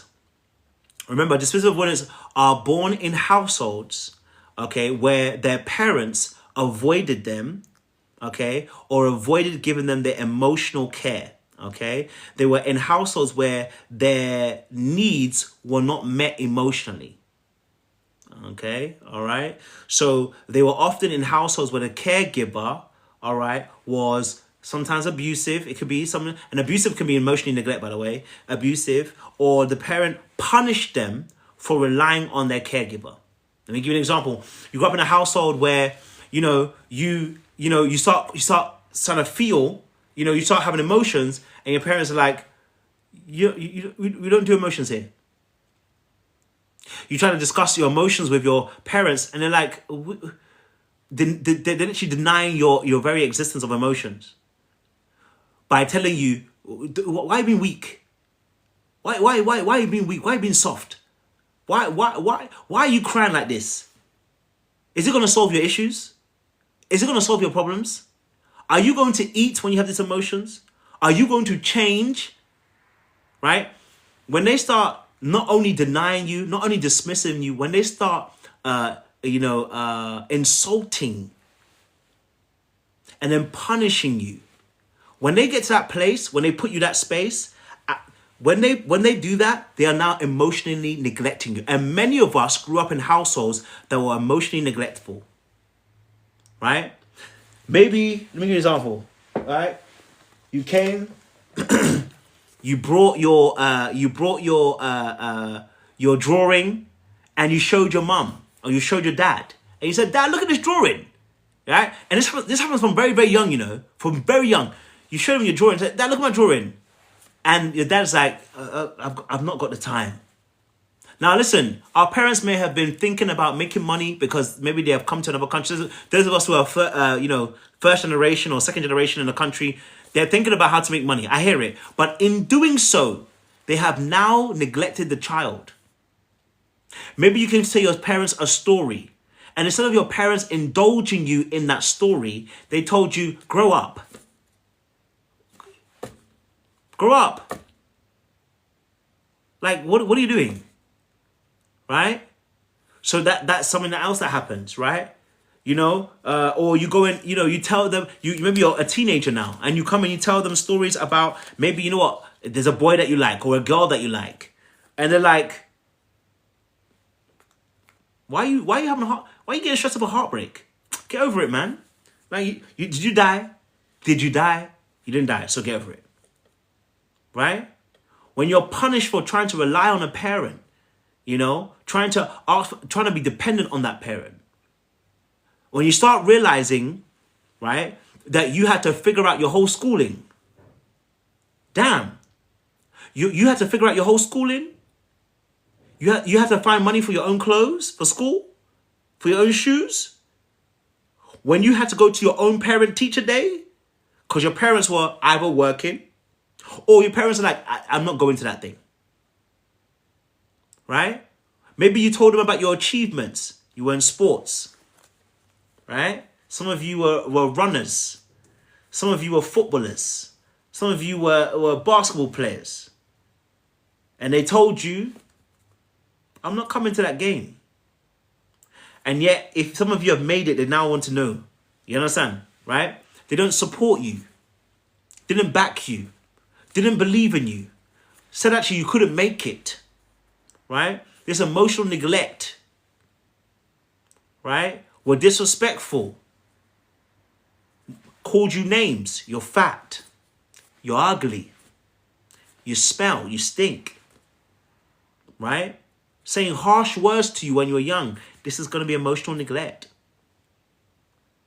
Okay? And technically it's actually abuse. All right? So the children are punished for relying on their caregivers. Or even so, maybe some of you were parentified. A lot of you were parentified. You are the third parent in that household. You are your siblings' parent. In fact, your siblings owe you, not your parents. Because you were the one looking after them. Of course, you didn't pay the bills. But emotionally, you had to be there for them. You went to your siblings' parent-teacher day. When your siblings got into beef, it wasn't your parents that came to save them. It was you. Right? When your parents forgot the packed lunch, it was you that ran back to go and get the packed lunch for them. It wasn't your parent. It was you that walked home with them every night or every day. Right? You start becoming that you're a third parent in your household, and you realize you've been neglected by your own parents. You're the man of the house. You're 12. What do you mean you're the man of the house? You are 12. You are not man of any house. You are the boy in the house. Right? Extenuating, responsibility before your time. Right? And so what you don't realize is you're having to abandon your own needs in order to accommodate other people's. Your needs were not taken care of and they were not appreciated. So you've learned to be hyper independent. In fact, you know how it shows up? You're that friend, in fact, that tells you, when you see someone crying, you're like, why are they crying? You are now that person. I don't know why they're crying. You're now that person that says, listen, there's no time to cry because bills got to get paid. I don't have time for it. You understand what I'm saying to you? You are that person that says, shit's got to get done. It don't matter what you feel. It's got to get done. You are the friend in that group. It's got to get done. We've got to have this conversation. It's got to get done. I ain't got time for it. Yeah? You're the friend that says, they're petty. You feel more mature in your friendship groups than anybody else. Right? You feel like you're the person that, listen, like, I can't even lie to you. I haven't got... People are immature. To you, everybody's immature in your age group. Some of you are even dating people that are bigger than your age. And you're dating them that are bigger than your age because You think you're more mature than you actually are. And what you don't realize is you may be more mature in terms of responsibilities, but you're emotionally stunted. You are still a child. Your emotional maturity is still stunted. Don't get it twisted. Yes, you can handle life stresses and finances and all that, but you're actually emotionally stunted. You're still a child. You know how we know? You can't tell us what your needs are. Not without shouting, not without getting angry, not without getting resentful. In fact, you are the friend that says, I'm everybody's rock. I am under the rock. The rock is higher than I. Jehovah hides me under the rock. Go tell my enemies I am under the rock. You are the friend that is a rock to everybody. You are the friend that everybody's secrets are involved with. You are the friend that is Switzerland. When people beef, they come to you. You are the friend that when everything is going wrong, they're like, listen, what's your advice? But you're also the friend that also says, actually, you know what? I'm always everybody's confidant, but no one's my confidant. I'm always helping other people, but where are they when I need them most? You are always saying, listen, I can't trust them to do a job. I don't want to trust people with that. You're the person that says, you know what? I'm afraid of disappointment. That's why I do what I do. I don't like being disappointed. I don't trust people to do it, so I'll do it myself. You know what I'm saying to you? You're the person that says, I don't want to ask anyone for help because it makes me feel weak. You're the person that says, listen, if I ask them for help, you got one time to say no. I promise you, I'll never ask you again. I promise you, one time. The one time I'm asking you for help, I don't ever ask you for help, but I've asked you one time. You're not asking me, you're not helping me. Trust me, I'm done out here, cuz. Yeah? This is what avoidance are. This is dismissive avoidance. Okay? You are oftentimes, yes, very mature in the things of life and solving those problems. But emotionally, you're stunted. Emotionally, you have what we call delayed reactions. Let me talk about that really quickly for you. Some of you are dismissive avoidance. Some of you have delayed, what we call delayed reaction. What is that? Something happens that's emotional. You get pissed off, but you don't get pissed off in that moment. It hits you a couple of hours later, a couple of days later, a couple of weeks later. And you're like, nah. Disrespect. Oh, nah. That's what we call delay reaction, right? Things happen and you can't say it in the moment because you're trying to avoid a conflict. So you have a delay reaction, right? A couple of hours later. And then what happens is this.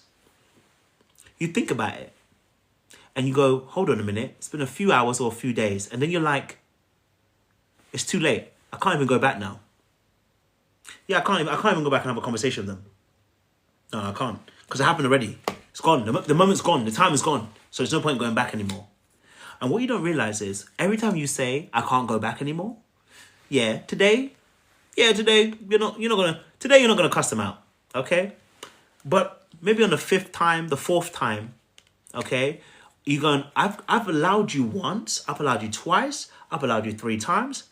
We're on the 4th time that you're doing this. Oh, you're taking, you think I'm a monk. You think I'm a dick. Oh, no. You don't respect this friendship. You don't respect me. You don't respect the friendship. Oh, I see it now. It's me that's a fool. Now you're going to cuss them out.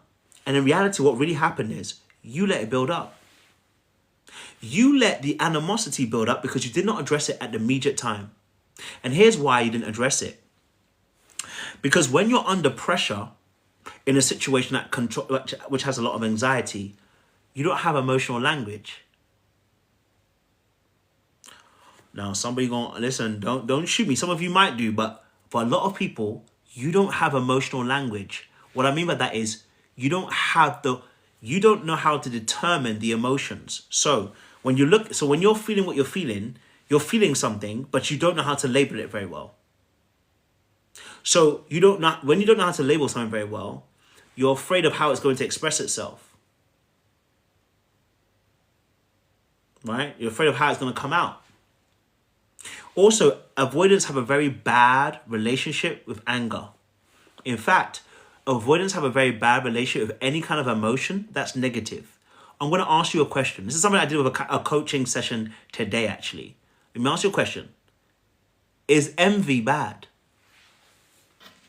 I need some responses in the chat to me. Know that you're with me.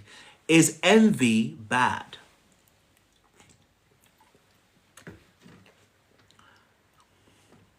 Type in the chat with me. Is envy bad? Let's see what he's saying. I want to get some points of view. Is envy bad? Talk to me. Is envy bad? Okay. I'm getting some yeses. I'm getting a lot of yeses and some no's in there. Okay. We're getting some yeses in there. Is envy bad? Okay. Is jealousy bad? I want to know. Is jealousy bad? Okay. Is jealousy bad? I want to know your thoughts. Is jealousy as an emotion, is it bad? I want to know. Is jealousy bad? Okay. All right. Jealousy's bad. Okay. Is joy good? Is joy good?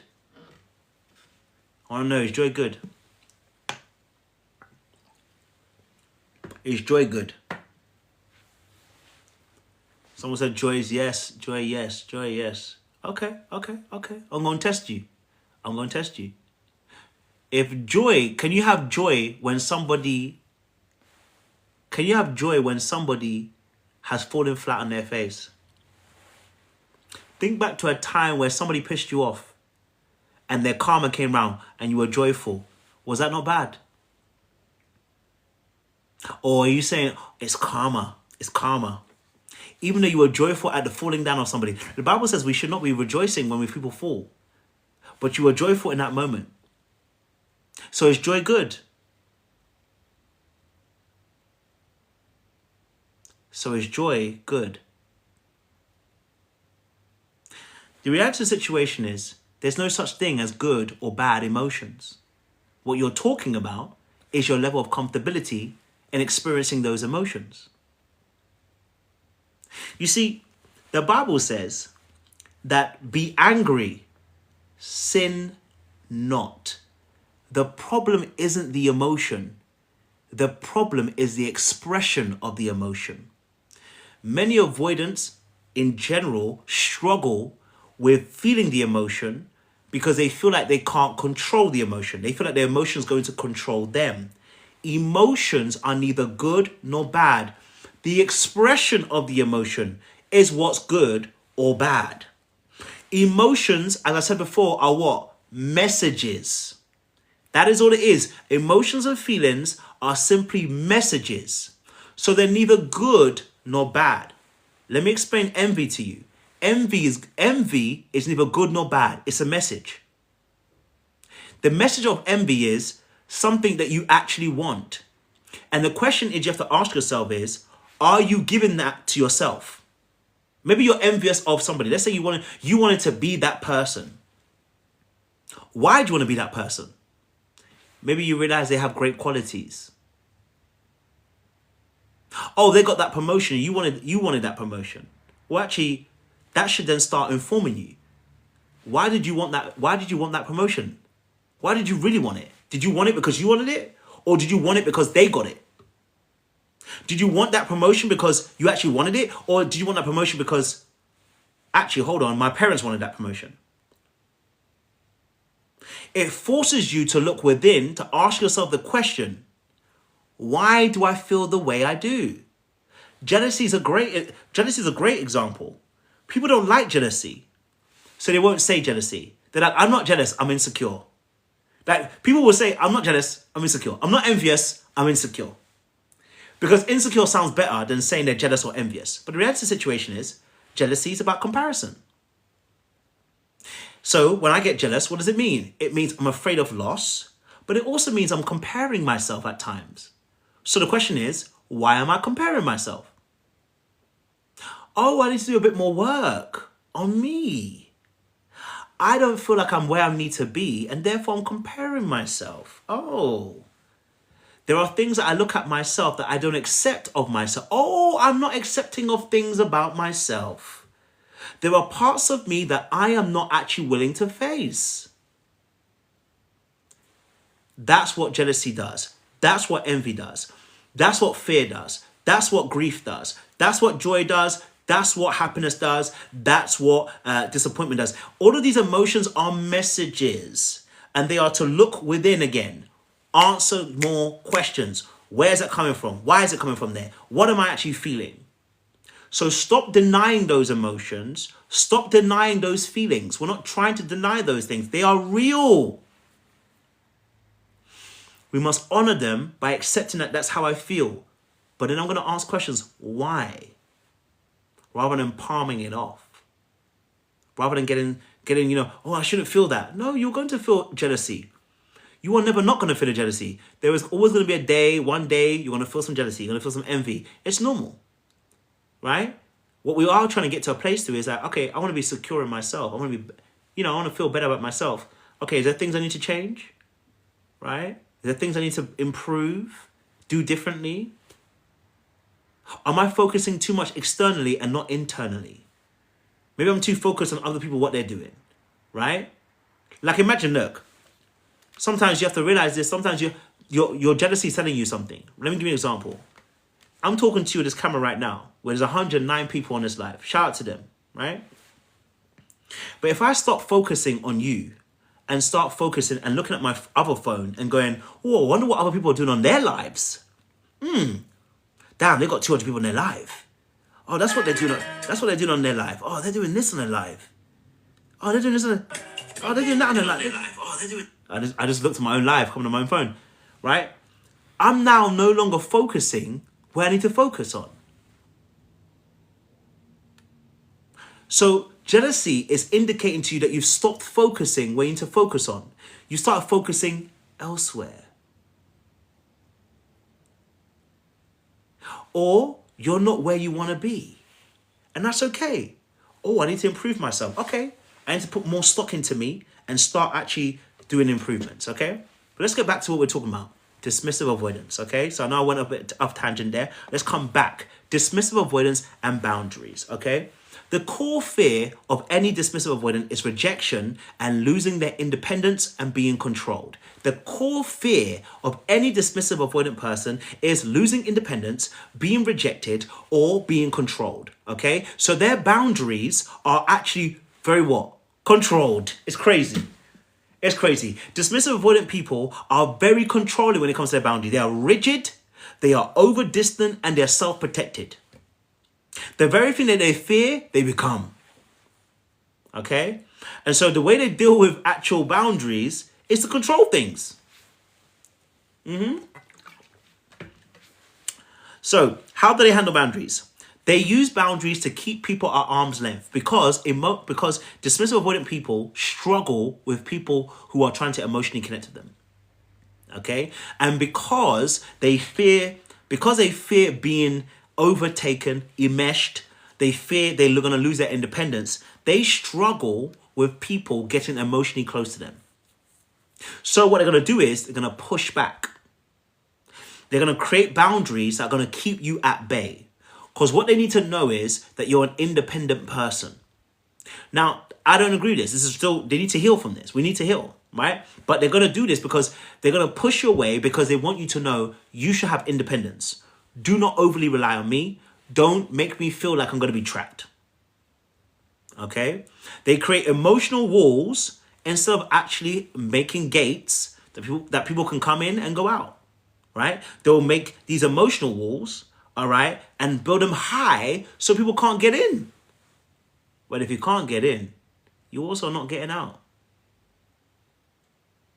So they can stop people from connecting with them, but they also stop themselves from connecting with other people. Okay? All right? So they often withdraw instead of communicating a need. Avoidants are takers. I'm one of them, so I know. Dismissive avoidants are takers. So for them, when they feel like that they're being intruded upon, they're hurt, they are, feel like, it's not going their way, they start withdrawing physically and verbally and mentally. Okay, all right? They withdraw instead of communicating their needs. Right? So, do you know what's going to happen? The anxious person is very clever. They're able to pay attention to the needs of an individual person. They start over-identifying their needs, okay, with an avoidant. And then they start fulfilling the needs of the avoidant. And then eventually what happens is the avoidant feels like they're being, they appreciate it at first, and then they feel like they're being trapped because the anxious person hasn't got enough independence. And then they push back by withdrawing and ghosting the anxious person until their nervous system is regulated again and they come back again. But you see, the problem with that is the anxious person has just been made to feel anxious again. So now they're going to put themselves back into a cycle. They're going to cling onto the avoidant person once more again because you've already abandoned them once. They're not going to let you abandon them twice. Okay? So now they're going to cling even harder. Okay? And so the avoidant person is going to pull away because you're stressing them out because you don't have any independence. Okay? Yeah? So that's the anxious avoidant cycle. Okay? So yes, the thing that dismissive avoidants are really good at is that they're good at protecting their time, their space, and independence. One thing dismissive avoidants is going to do is they're going to put themselves first. Okay? One thing they're going to do is make sure that their time, their space, and independence. They might not tell you, but they're going to do it. Okay? And that's the biggest problem. They don't tell you, they just do it. That's the biggest problem. Okay? The issue is also dismissive avoidants struggle with saying no. You'd think they would able to say no easy. They don't. That's why they avoid. See, dismissive avoidants are afraid of conflict. They're afraid of emotional volatility. So what happens is they can't say no because they're afraid of your reaction. They think that if they say no, you're about to get emotional. And when you get emotional, you're going to be volatile. When you're volatile, now what's going to happen is I'm going to get stressed and I'm going to feel anxious. No. You're going to try and they're going to feel like you're manipulating me with your emotions. No. I'm not going to let it happen. I will withdraw myself. Rather than having a conversation, I'll just withdraw myself.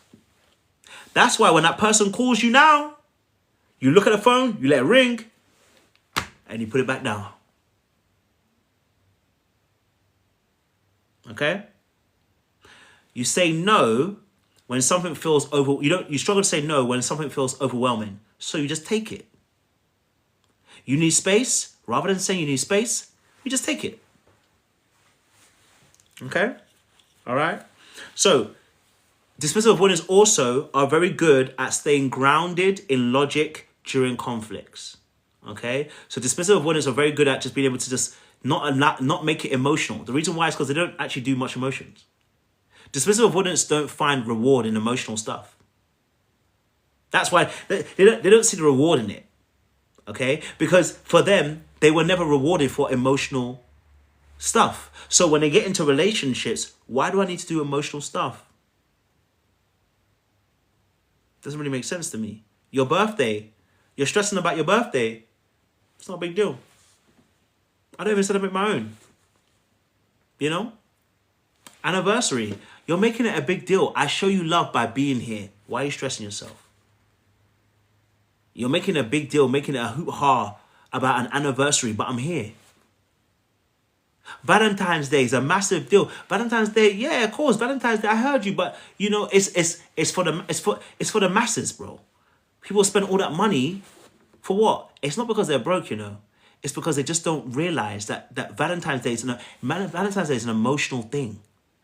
They don't do emotions like that. What's the reward?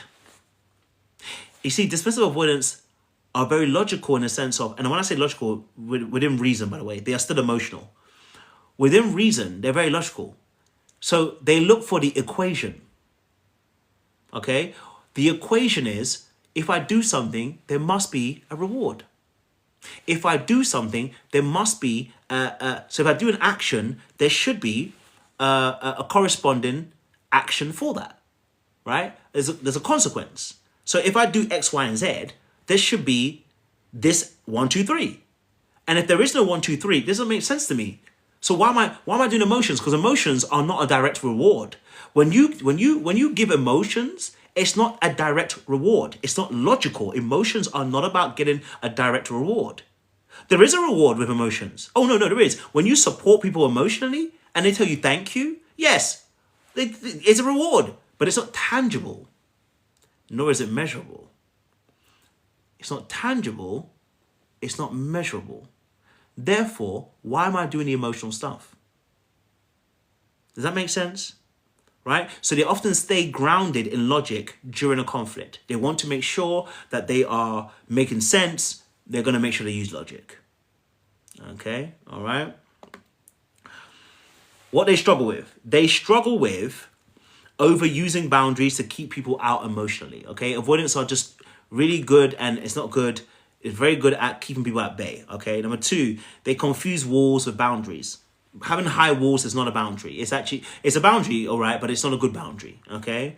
All right? And number three, they fail to communicate boundaries clearly. They disappear and emotionally shut down. So one of the biggest things for dismissive avoidance is being overwhelmed by emotions. They shut down. And sometimes when they shut down, they need to alienate themselves from the rest of the world for a while. Hibernation, for a good few days sometimes, right? What they haven't realized is that they can co-regulate. What they haven't realized is you can't just disappear and not have a conversation with somebody. Okay? All right? You can't go away and something happens.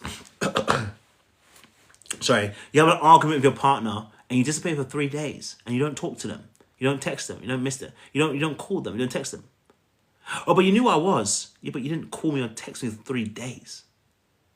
I needed space. Yeah, but you didn't call me or text me for 3 days. Right? Like, you didn't communicate that you needed space. You just took it. Right? So it's important to let people know that I do need space. I may need an hour or two just to recover myself, recuperate, come back to my senses, have a conversation. You just took the space and didn't say anything to anybody. You left that person in limbo, and now they feel anxious because they didn't know what was going on. Come on. We've got to do better than that. Okay, we've got to do better than that. We've got to do better than that. Okay? All right? So, some examples. Okay? Some bad examples of how dismissive avoidance can initiate boundaries. I don't want to talk about feelings. Let's just move on. Well, first and foremost, you're doing the very thing that your name says, which is being dismissive. You are dismissing what other people feel by saying, let's just move on. I don't want to talk about feelings. That's you dismissing the very thing that you experienced as a young child. Okay? All right? I don't want to talk about feelings. Let's just move on. I need space. Okay. For how long? See, that's the thing about avoidance. Fearful avoidance and dismissive avoidance do this. I need space. And they don't tell you how much space they actually need. So you want to be on the other side of the moon? Because I don't know what kind of space you're talking about here. Right? The dismissive avoidant will just say, I just need space, and not follow it up with actually what we call time boxing. Time boxing is allowing people to know how much time you may need. You box in. So it may be that, hey, look, you know what? I need some space. Okay? Give me a couple of hours. I'll come back. Right? Well, give me a couple of hours, we'll discuss it again. Taking unlimited time is bad mind to your partner. Okay? It's bad mind to your partner. Taking unlimited time is not it. So the avoidant has to put a time box on it. Hey, I may need an hour. Then I'll come back, we can talk for the next 15 minutes. Because maybe that's all you got. You know what I'm saying to you? Time box it, because otherwise if you don't, you leave the other person in limbo. And trust me, what you're going to come back to is the very thing that you're annoyed by.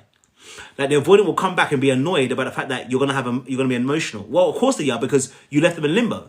So now they're going to be even more emotional. So the very thing that you don't want to see is what you're going to get. You are causing your own downfall. So you actually, as a dismissive avoidant, you do need to time box it. Hey, I may need an hour or so. Or do you want this evening? Can we not talk about this issue this evening? Can we postpone this to tomorrow morning, 9 a.m.? Right? It's important. And if you're somebody who's dealing with an avoidant, here's what I'm going to say to you, how to handle this. If they say they need space, okay, what you're going to say is, hey, I really appreciate that you let me know that you need some space. Let me know that you need some space. I would just like to know a rough figure in terms of time, right? Because I would love to I want to be able to reconnect with you as well. I want to be able to obviously have a conversation with you as well, you know, and I appreciate your time, right? Remember what we said about the compliment first. If you try to fight the river, the river will always win. Okay, all right. If you try to fight the river will always win. So we don't want to fight the river. We're guiding the river. Let the river think it has its way. You guide the river. You don't fight the river. We don't block the river. We don't stop the river. We guide the river. And I'm saying to you. So when they're saying they need space, you say, okay, I appreciate the fact you let me know that you need space. Not a problem, right? You know what? How much time do you need? You may ask that, how much time do you need? All right? How much time do you need? Because what you need to also do is you need to answer for you, right? Because what you need to say is that, look, I'm happy for you to take some space and time, all right? If you need a few hours to yourself, not a problem at all. I would really like a time, I would really like a period of time because so that I can also know when we can come back and reconnect. Because I also don't want to feel like I'm in limbo. Real-time truth. You know what I'm saying to you? Real-time truth. Avoidance need boundaries. Let me tell you something. What you don't know. Okay, let me tell you something. Okay. Avoidance need boundaries. Here's why. It tells them that you have value, number one. And number two, it tells them that you're consistent. And the very thing that their avoidance need is consistency. When you don't have boundaries, they know it's going to backfire to them eventually. Oh, they know. Because nobody should be able to just accept everything over and over again. If I'm taking 5, 6, 7, 8 hours to come back to you, I know that eventually they're going to get vexed. And now I'm overthinking it. I'm still going to do it, but I'm overthinking it. The avoidant person needs boundaries. They are attracted to people with boundaries. Do not think by just letting them do what they want to do, you're going to win them over. No. Okay? You're not going to let me win. Look, my attraction level will even turn off. I'm like, why are you just letting me do what I'm doing? You don't have boundaries? This is actually one of the reasons why men date certain women. Can I tell you again? The reason why some men will date certain women is because they have boundaries. Some of you don't have good boundaries. So at first they're liking you, and then after a while they're detesting you. They detest you because you're not going to be consistent. You can't be. Because you're even denying yourself. One of the things about an avoidant is they want to see that you have independence. How can you be independent and not have no boundaries? They're going to be turned off. How can you be independent and no boundaries? You're not independent, which means you're about to cling to me. You're about to inspire that avoidant person to run away further because they're like, no, you're about to be dependent. So you need to have boundaries. Okay? And the funny thing is, yes, as somebody said, you're going to teach them about boundaries, which is crazy. Like, because the avoidant person is actually going to learn from you how to have effective boundaries. So again, let me give you an example. They tell you, I need space. Or they tell you, listen, you know what? I don't want to talk about this right now. You know, this, you know, I said, you know, I don't want to talk about feelings. Let's just move on. And you can say, hey, you know what? We can part the conversation right here, right now. Right? I appreciate you again letting me know what your mind is saying. We can part the conversation right now. It will not be beneficial for us to have, you know what? I want us to continue. Let me say, I was about to go negative. Sorry. Let me get where I was going.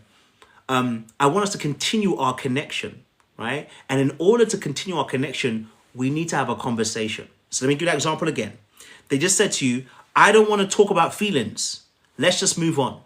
And you can say, I appreciate you letting me know your mindset. And I appreciate you letting me know your thoughts. I want us to continue our connection and our relationship. The way that we're going to do that is if we actually have this conversation. So we can part the conversation right now. But we do need to have this conversation to be able to continue this connection. I'm enjoying the time I'm spending with you. I'm enjoying the relationship that we're building. But we do need to address this issue. That's fine. We can park it for now. Let's talk about this tomorrow. And they might say, yeah, tomorrow's good. And you're going to say, hey, you know what? Tomorrow is good. How about tomorrow, 8 p.m.? right? Remember, we're time boxing. The reason, and you say it's at 8 p.m. tomorrow. We can talk for half an hour,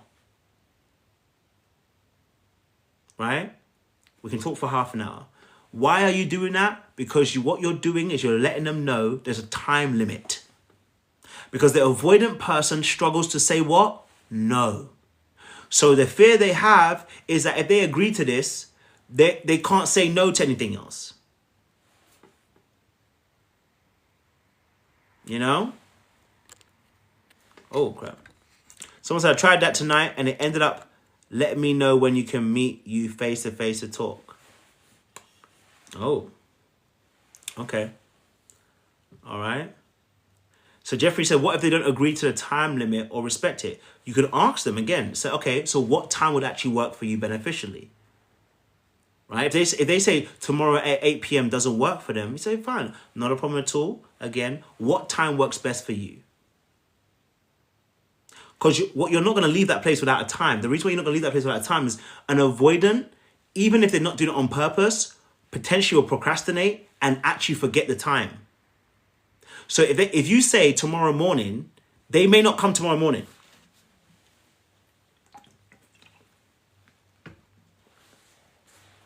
They may not come tomorrow morning. So you have to understand that they need that time boxing time. They need to be specific so they know what they're coming into, so they know there's an expectation, right? They need the specific time. Okay, tomorrow 8 p.m. Then I know. Then it clears a mental space in their mind. Because here's what happens. You say tomorrow, and tomorrow there's a bag of things that are going to happen tomorrow. And now they're going to feel like, oh, I've got too many things that are going on. Something has to give. And that thing that's going to give is probably that conversation. But if you tell them tomorrow, 8 p.m., half an hour, they now know they can put a mental block in their mind that tomorrow at 8 p.m. I've got half an hour, I have to talk to them. You see what I'm saying to you? So it's about understanding that. Again, so remember, whenever you are addressing an issue, a difficult conversation with somebody, we want to be assertive, but we want to let them know it's still a safe space. Okay? So when we discuss things, we have to reframe it. Right? Reframing should sound positive. So it's not to say, oh, you don't call me no more. That probably is the truth. They don't call you no more. But if you frame it that way, it's a negative framing. The positive reframe is say, hey, look, I haven't heard from you in a little while. What's going on with you? You know, I really miss our conversations. Are you okay? That's a positive framing. Right? Rather than saying, you don't call me no more. It's the truth. They don't call you no more. But what do you want? You see, you haven't stated what you want. What you've stated is a judgment. Oh, okay. Let's go there. Because you know what? Me and judgment. I'm. If you're dismissive avoidant, you got many judgments. Okay. The difficulty people have is that they're not taught how to reframe a conversation. They're taught to make judgments, and oftentimes it's because we're unbalanced. Okay. So if, for instance, they haven't called you, what is the truth? What do you want? Why is it that your response doesn't initiate what you actually want? Rather, it berates and judges the person. It's because you're not actually willing to put what you want across to the table. Right? So you go to a complaint because that's what you learned as a kid. When the reality is, the secure person, and this is why the secure person is very different from everyone else, is able to reframe the conversation. Hey, I haven't heard from you in a little while. Is everything okay? You know, I miss our conversations. I really want to be able to have a conversation with you. You know, are you free this week to have a conversation with me? Right? They reframe it in that way. It's been a while. I haven't seen you for a little while. Is everything okay? You know, they're even asking questions to make sure you're good. They're willing to inquire before they judge. Because a secure person knows their needs are going to get met. Whether they have to get it from someone else, and when I say get it from someone else, I don't mean they're going to go to someone else. What I mean by that is they know how to meet their needs, right? They don't feel like their needs are not going to get met. So that's the difference. You feel like your needs are not going to get met. So you've gone to complaints and you've gone to judgments. Okay? So it's about learning the reframe. Okay? Learning to reframe is the truth. Hey, you know what? I haven't heard from you in a little while. Okay? I haven't heard from you in a little while. I miss our conversations. Because you do miss their conversations and you haven't heard from them in a while. Is anything the matter? Is anything going wrong with you? Right? Before you square that peg hole, before you connect the dots, inquire. That shows where you're balanced. Okay? That shows where you're balanced. And I know how difficult it is because when I hear certain advice, I'm like,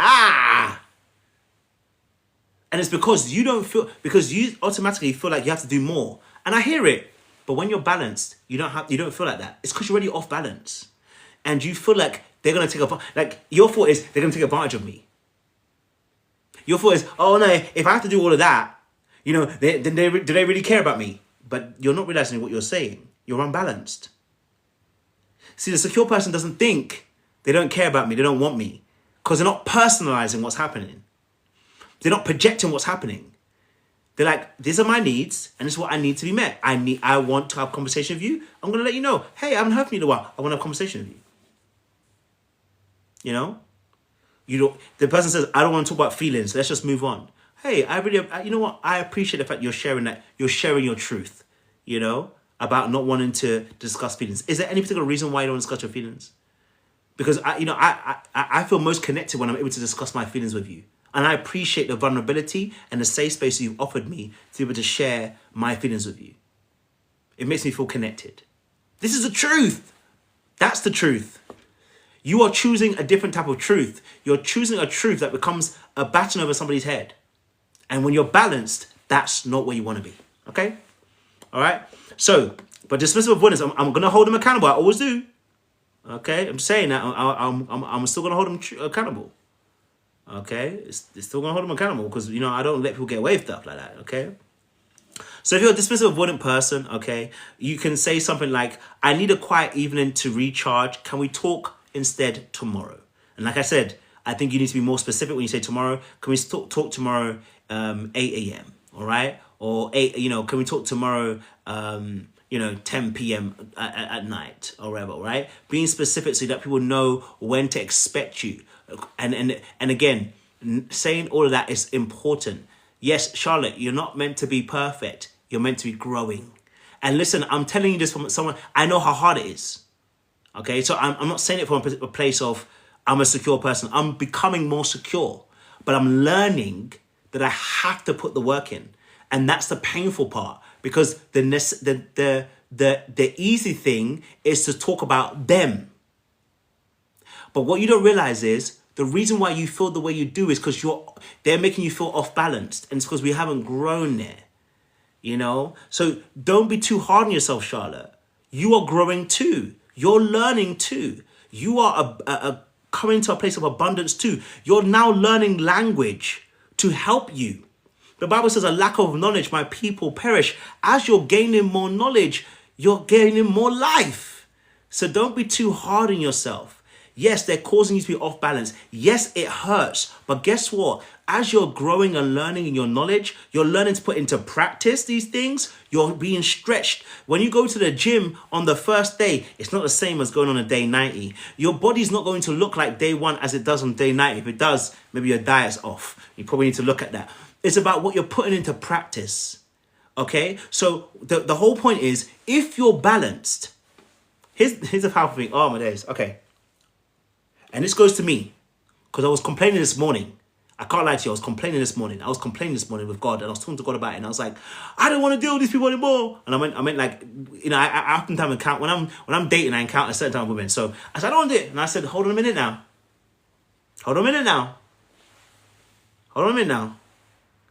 Are you really focused on being balanced? Because why is your thought that they're going to take advantage of you? If you're balanced, they can't. There's nothing to take advantage of. You're only doing yourself. If you decide to ghost me and I reach out to you and I discuss with you and I try to do my level best to try and get you back in and you continue ghosting me, then I can do what Pilate did. I wash my hands and I can get rid of you. I've done all I can do. You know what I'm saying to you? If they are creating instability in you, isn't that your truth? So if they're creating instability in you, that is your truth. So hey, look, when you don't call me for 5 hours, I do feel anxious, you know? And I want to make, I do feel anxious in that space. That's RTT, real time truth. I do feel anxious in that space, you know? And I appreciate that you might need your space. And not a problem too. I don't want you to stop taking your space. But I also want to connect with you. I also want to be, you know, having conversations with you. I enjoy our conversations. You know? So it's okay. Tell the truth. That's the truth will set you free. This is what it is, okay? So, dismissive avoidance. They'll tell you that I need a quiet evening to recharge. Can we talk tomorrow? When I feel overwhelmed, I tend to pull away. It's not about you. It's how I self-protect. So if you're dismissive avoidant, you need to be in real-time truth. If you are a dismissive avoidant in this chat, man or woman, stop putting it on the other person to read your damn mind. Stop telling the person to try and just accept me as I am. Start growing. Start growing. Okay? Start putting into practice some of these statements, okay? When you feel overwhelmed, when you feel like it's too much, when you feel like you need space, practice, hey, I do need a bit of space right now. Give me an hour or so. Let me just recharge. Let me just let me just recharge. Let me just take some time to just recalibrate myself and I'll come back to you. Right? Start taking charge of those things and stop expecting people just to accept every kind of behavior from you. Okay? It's a two-prong attack. All right? So, yes, with avoidance, you need boundaries. They will honestly run you amok. It's just the truth of what the matter is. You know what I'm saying to you? Okay? All right. Okay. So, for a dismissive avoidance, okay? All right? They need to have times where they can be self-soothing, but they also need to learn how to co-regulate. Okay, now that can be done through, first and foremost, maybe you need a good 20 minutes to recover. Okay, all right, maybe you got 20 minutes to recover, but then you may need to also go say something like, hey, I need 30 minutes to decompress and then I'd like to talk. Okay, all right, so you don't have to rush into it and do it straight away. You may say, hey, I need 30 minutes to just think about what I was thinking about, what was going through, and then I can come back into it. Okay? Now, can I be honest with you? You don't need 4 hours, bro. And I know contrary to popular belief, I'm going to be honest with you. Let me tell you why you don't need 4 hours. There ain't nothing that you're going to think about in half an hour that you're going to think in 4 hours that you couldn't do in half an hour. Let me tell you why. Because most avoidants, after half an hour, are going to do something that's going to numb them.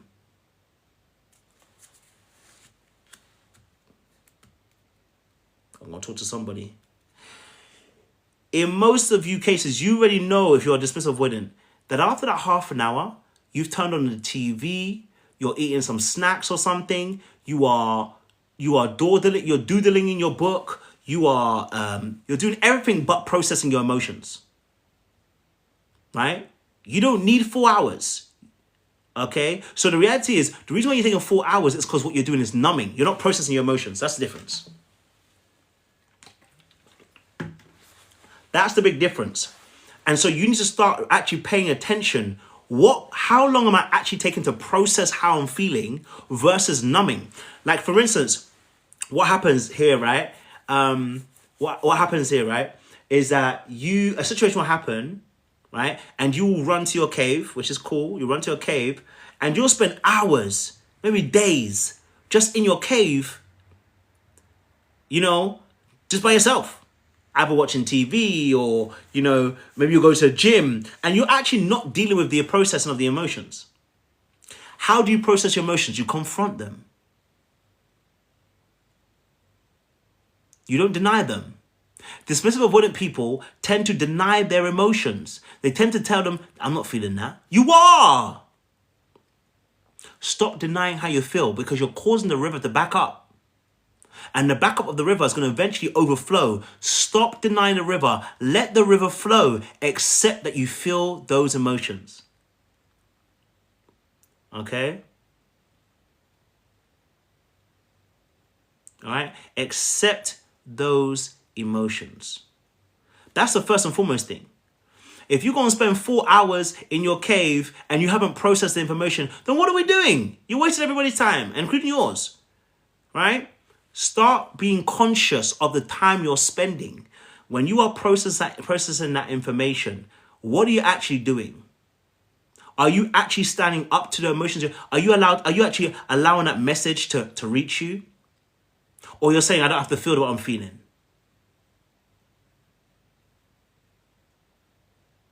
This is what we do in coaching a lot.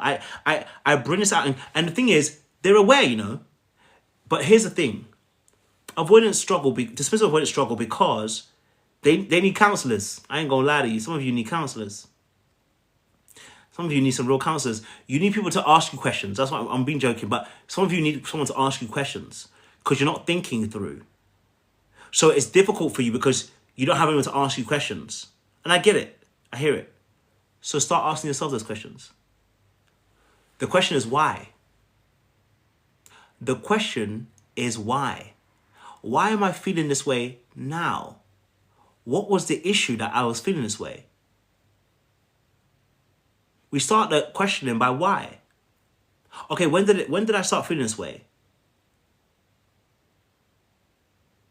You have to be inquisitive about yourself. You see, let me tell you something. The very thing that you suffered with is parents who are not inquisitive about you is the very same thing you're doing to yourself right now. You're not inquisitive about you. You stop being inquisitive. You've just accepted it for what it is.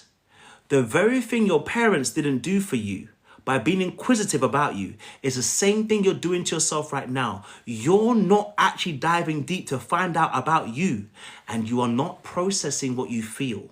You are not accepting that you have these emotions and then working with, okay, why do I feel this way? Why is it that I'm going through this? Why is it that I'm doing that? Why is it this is the emotion I'm having? Right? Okay? So yes, take that half an hour, maybe in an hour. Okay? Take that hour, but you got to go back in there. I told you, I'm not a therapist. So as for me, I'm not here to hold your hand. Do you hear what I'm saying to you? I am not your therapist. So if I'm not a therapist, so I'm not here to tell you, it's all right. You can feel how you feel. Just feel it. I'll tell you to feel it, but go back in there. Because we have to do the work. Yeah, that's what I'm saying to you. Yeah? When I'm coaching you, you can feel how you feel, but go back in there. Because we've got work to do. You understand what I'm saying to you? We're not going to sit here for the next hour and after the hour, you're like, I don't know what I even learned. Huh? You will know what you've learned. You will know. Because you're going back in. You understand what I'm saying to you? We're not going to sit there the whole entire time and I'm going to ask you questions just to see if you feel better at the end of it. Like, oh, now, I just said how I felt. No. Come on. Get up and get back in. Because you've got work to do. You see what I'm saying to you? You got to get back in. All right? Okay? So, yes, take that hour. It's understandable. Get your ass back in there because you need to have a conversation with that person. You're not about to leave them. Okay? All right? You ain't going nowhere. Take that hour. Get back in there. You know what I'm saying to you? Yeah? Go and co-regulate. Go and tell them the truth. Spend that hour, half an hour to an hour. Spend it properly by actually asking yourself those questions. Okay? And then also, many of you are angry, and can I be honest with you? Many of you are angry. You are angry. I want to free you from that anger. Many of you are angry. You are angry because people don't see you. You are angry because it don't feel like people care about you. You are angry because you're always doing it by yourself. You are angry because you can't ask for help. You're angry because some of you are very much self-aware and you feel like you're in a prison. You're self-aware, but you can't change it and you're angry. And your anger doesn't show up like telling people to shut up. It doesn't come out like that. Your anger doesn't come out like slapping people. Your anger doesn't come out like you're elbowing, dropping people from the top of a turnbuckle. No, that's not your anger. Your anger isn't explosive. It's implosive. Your anger is shown when every time a situation happens, you withdraw. If you look at an emotional wheel, type in emotional wheel, okay? Withdraw, numb, critical, skeptical, okay, frustrated, all come underneath anger. So every time you avoid, the anger is there. Hasn't gone nowhere. You just haven't spoke to it yet because you don't have a good relationship with anger. Because what you saw when you was a kid was a bad representation and a bad relationship with anger. So the way that you deal with anger is like, I'm not an angry person. I'm not an angry person. I promise you I'm not an angry person. I'm not an angry person. But you don't realize your anger is implosive. That's what takes you away from people. That's what makes you withdraw. But if you were to confront that anger, you see what anger is? Accept you're angry, because you are. You're pissed off that you as a child never got the care that you needed and you had to stand on your own 2 feet for how long? And even as an adult, you're still standing on your own 2 feet. And people got the guts to complain. They don't know what you've been through. They don't know what you had to suffer with. They ain't gone through the hardships you've gone through. They're still putting things on you. They're still making you the security deposit. They're still making you the mountain that they can rely on. They're still making you the one that they have to lean on, right? They're still asking you, how do I do this? How do I do that? Nobody's got no independence. But here's the thing, you're still angry. And until you're ready to release that anger, my friend, you are going to continue withdrawing from people because they're pissing you off. So let me be real with you now. Let's get frank. Let's just start tackling this. Okay, let's start tackling this. Okay? Anger's job is to say that thing at the back that I've not been dealing with, come to the front. How many times have you been angry? And when you're now angry, you now say what you wanted to say beforehand. You didn't want to say it before, but now you're angry, you'll say it. Okay? Anger's ability is to get you to be energized to say that thing at the back, come to the front because I'm ready to confront you. And it's not by chance those words are together.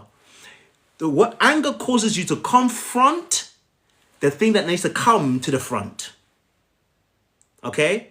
Anger is to confront the thing that needs to come to the front. That's what anger gives you the energy to do. So now we need to accept we are angry. Okay? You are angry. And it's okay to be angry. What do we say about emotions? Emotions are what? Simply messages. They're neither what? Good nor bad. Anger is not bad. The Bible says that we should be angry and sin not. The Bible tells you. The Bible says be angry. So it says you can be angry. Hold on, wait. The Bible says we can be angry? Of course you can. The issue wasn't Moses was angry. The issue wasn't that Moses was angry. The issue was that when Moses got angry, he struck the rock instead of talking to it. He stopped. He didn't pay attention. He stopped listening. He allowed his anger to lead him. That's the difference. So you can be angry. Oh, absolutely. It's a message, but you sin not. Okay? Anger is needed. Charlotte, anger is needed. The moment you dismiss anger, you dismiss the message. You're not learning for what your emotions are telling you. Okay? You're not being true. Anger is needed. Because anger also lets you know that you've been violated. How else would you know you've been violated? Anger will tell you. When you've been violated, anger tells you we've been violated. That's why you're angry. You're angry because you've been violated. Somebody broke your boundaries. Even if you didn't tell them, it tells you, oh, I've been violated. I've been violated. Damn.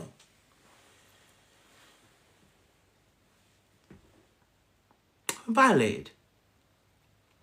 No, Charlotte, you're not suppressing by holding your tongue. If you want to hold your tongue, that's fine. But the problem isn't you holding your tongue. You're talking about the expression again. It's like saying guns are dangerous. They're not dangerous. They're just dangerous in your hand. A gun in itself is not dangerous.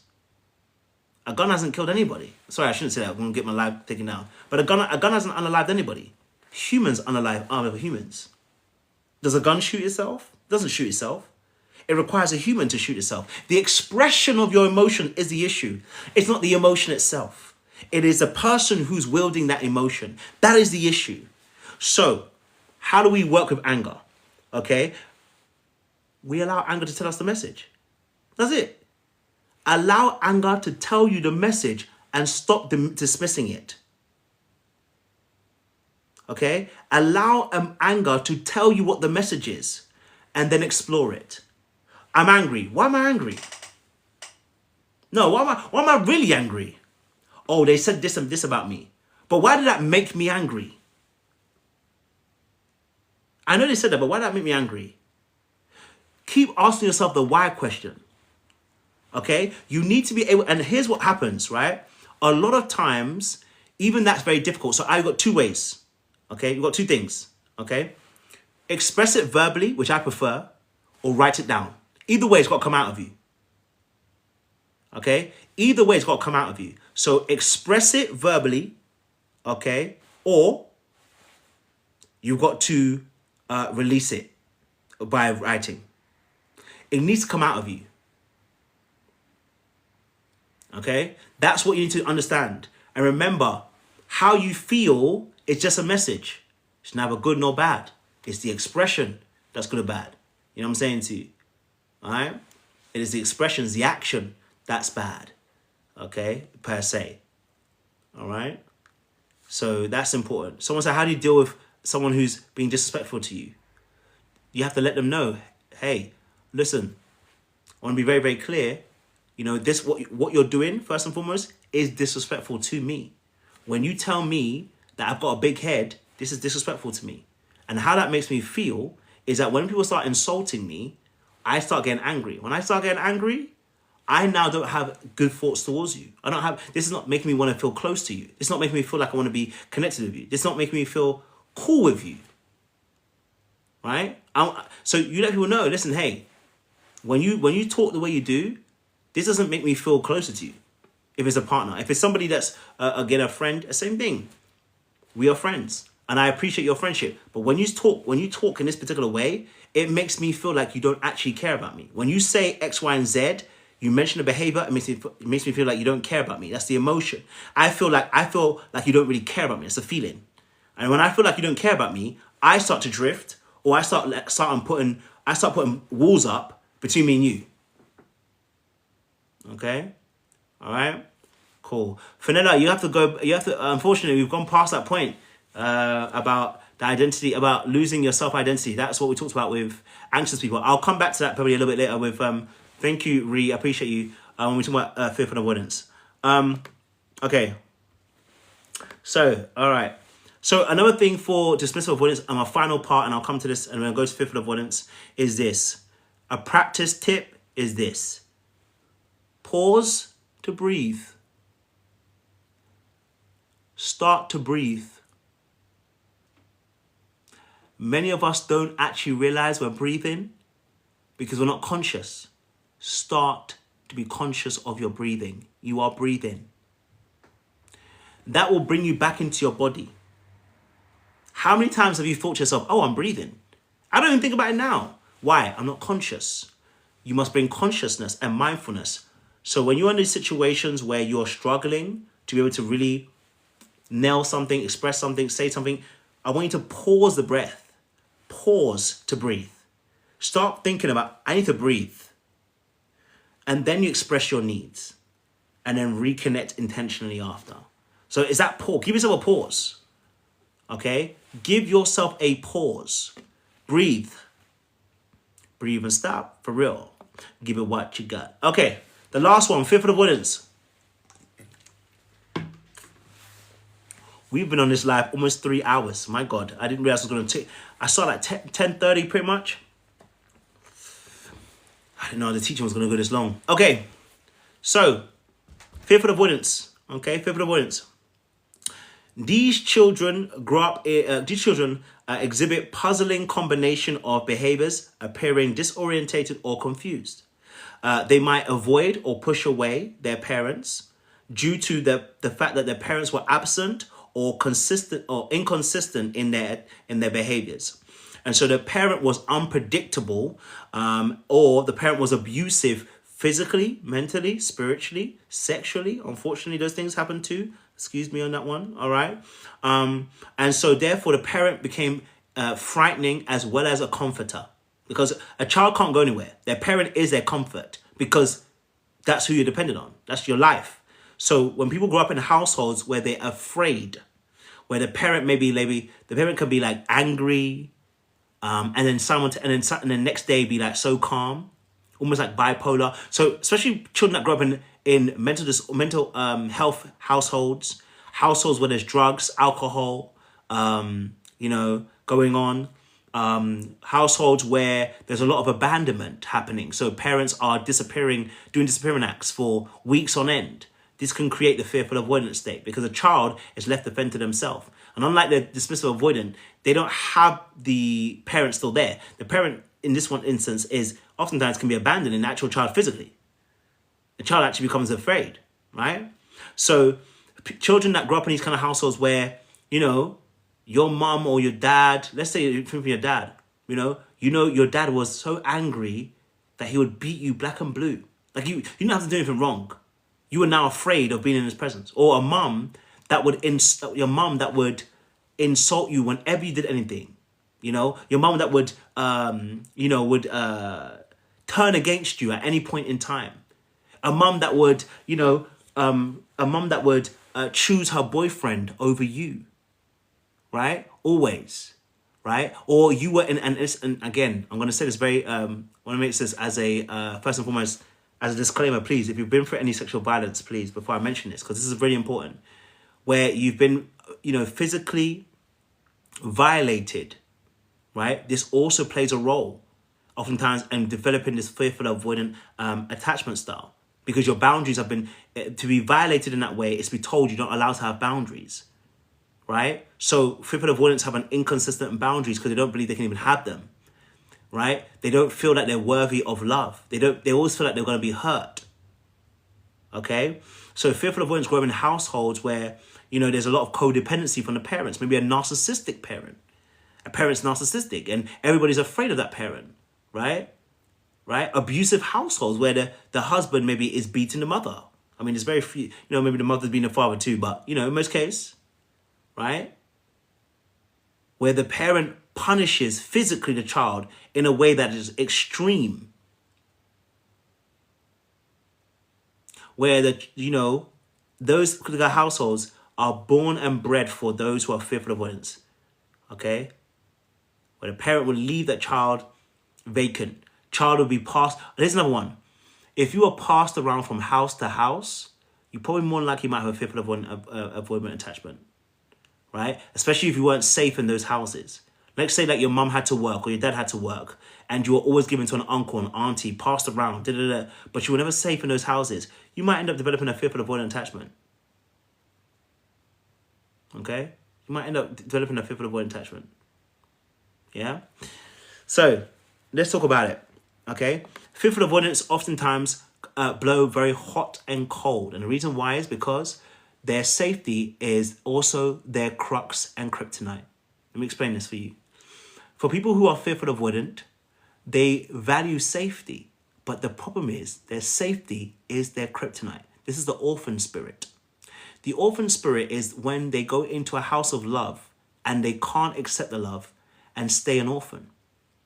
In fact, in those children who are, there's actually a real phenomenon that happens with children that are adopted that can't actually begin to attach to a parent because they're adopted. Some people do this, right? In the same way, fearful avoidance, unfortunately, feel like security and safety is also scary. And the reason why it's scary is because for them, they're waiting for the shoe to drop. The fearful avoidant is waiting for when it is all going to crash down. And when it all comes down, well, when it all falls down, because what they have learned is safety is a preeminence of danger. So for fearful avoidance, they actually need consistency. So at first, what you're going to find is if you're dating a fearful avoidant, they're going to test you. I absolutely hate it. Can't lie to you, but I've dated so many fearful avoidants, I know it now, right? If you date a fearful avoidant, you're going to be tested. They're going to do stuff to sabotage. They're going to do things to probably piss you off, because what they're doing is they're testing the boundaries to see whether you're going to be consistent, number one, whether you're going to have your own boundaries, number two, number three, they want to see, can they feel safe? They need to see, okay, how do you act when you're angry? Do you blow a gasket? Do you blow a gasket? Do you fly off the handle? Huh? Do you do those things? They're trying to see those things. But I'll come to that in a second or two again. So for the fearful avoidant, the reality of the situation is safety actually becomes a fear thing because it's preeminence to waiting for the other shoe to drop, right? It's like, I know it's going well. If you're one of these people that says, I know it's going well, but I know this problem's coming around the corner. I just know it's going to change. I know it can't stay this way. I know it can't be okay because I just know it's going to go wrong. I just know things are going to do this, right? You're in that probably state of fearful avoidance, right? And you're in that spiral, okay? So safety becomes very, very difficult, all right? So in amongst that, the fear of any fearful avoidant is abandonment, but I will say there's all three: abandonment, rejection, and betrayal. Now, the biggest one is betrayal, I think, because oftentimes the fearful avoidant fears that they'll be taken advantage of. They fear they'll be hurt. Thank you very much, Sue. I appreciate you. They fear that they'll be done dirty. They fear that you'll cheat on them. They fear that, you'll hurt them. They fear those things. And this is where sometimes they can try and hurt you first because they're afraid. Okay? And so some of their behaviors are what we call hot and cold. They will be hot 1 minute where they're all on you and then go cold. And the reason being is because sometimes they fear the vulnerability. They're afraid that you'll actually see them for who they are. When you first begin with a fearful avoidant, unless you begin in a very low stakes environment, they are going to struggle because they're going to feel like you're going to see them for who they are. And if you can see them for who they are underneath the mask, then you may reject them, you may betray them, or you may abandon them. Because they don't feel like they're worthy of someone giving them true love. This is actually why fearful avoidants tend to end up in very abusive relationships. Because they don't believe they're worth having true love and good love, healthy love, secure love. They believe that they should be in relationships, right? The belief system is what I'm talking about here, that actually are roller coasters. Thank you, Sue. Thank you so much. God bless you, right? They believe there should be relationships that are roller coasters. They believe there should be relationships where they're mistreated. They feel like there should be relationships where they have to earn the affections and earn the love. Because remember, fearful avoidants have both the anxious and the avoidant traits. And so they actually want love, but they fear it. So now, when they get into relationships, they get into relationships that are really are chaotic, because chaos is what they were born in. As Bane would say, you adopted the dark, but I was born in it. That's what Bane says, okay? All right, now, what probably wasn't a great expression of the way I did it, but you understand what I'm trying to say to you, okay? All right, so the fearful avoidant is born in that chaos, so they look for familiar patterns of safety in chaos. And in fact, I've always said this as well, if you're fearful avoidant, some of the things that they find very difficult is, it's called the call of the deep. If you don't heal this, it's going to cause you much problems. The call of the deep is that they find themselves being drawn to more chaos and dangerous situations. It's like there's a voice calling them to go forward, go into it. They can see it's burning. They can see fires raging. They can see there is knives. They can see there is goblins and dragons, but yet they go forward still. Why? They can hear the voice from the deep. What's that voice? That voice calling them to come into it. Why? Because chaos is familiar to them. Danger is familiar to them, even though danger is something that they were trying to avoid as a young individual. Right? If you don't heal those parts of you, you're going to find yourself wanting to create chaos in your relationships. And you don't see, fearful avoidants don't believe that love is without that chaos, because that's what they learn. If it's not up and down, if it's not intense this way, if it's not a roller coaster rush, then is it really love? They don't realize that they actually are quoting the childhood pain that they've actually existed in. Okay? All right? So, let's talk about how they handle boundaries. Okay. Fearful avoidance, how they handle boundaries. Okay. Okay. Fearful avoidance and how they handle boundaries. Can you heal without therapy? Absolutely. Absolutely. It's about, you have to understand that you have to be, you have to, first of all, any relationship outside of ourselves, we have to do it with ourselves first. Okay? Relationships with ourselves first. Learning to be consistent with ourselves first and stop abandoning yourself. That's the first thing. If you're fearful of avoiding, the more than likely what you do is self-abandonment. I need you to take away your identity from being about other people. Stop serving everybody else before you serve yourself. Okay? I always say this. Can you save anybody if you're drowning? Can you save anybody if you're drowning? You can't, because you're drowning. So how do you think you're going to save other people when you're drowning? Stop trying to save everybody else and get acquainted with yourself. Okay? Yes, fearful avoidance is very different from dismissive avoidance. Okay? Fearful avoidance is very different from dismissive avoidance. Yes. So the fearful avoidant, okay, swings between no boundaries and harsh withdrawal. Okay, so the fearful avoidant will be like, I'm go with the flow, I'm go with the flow, I'm go with the flow. Something happens, and then suddenly they put the shutters up quick.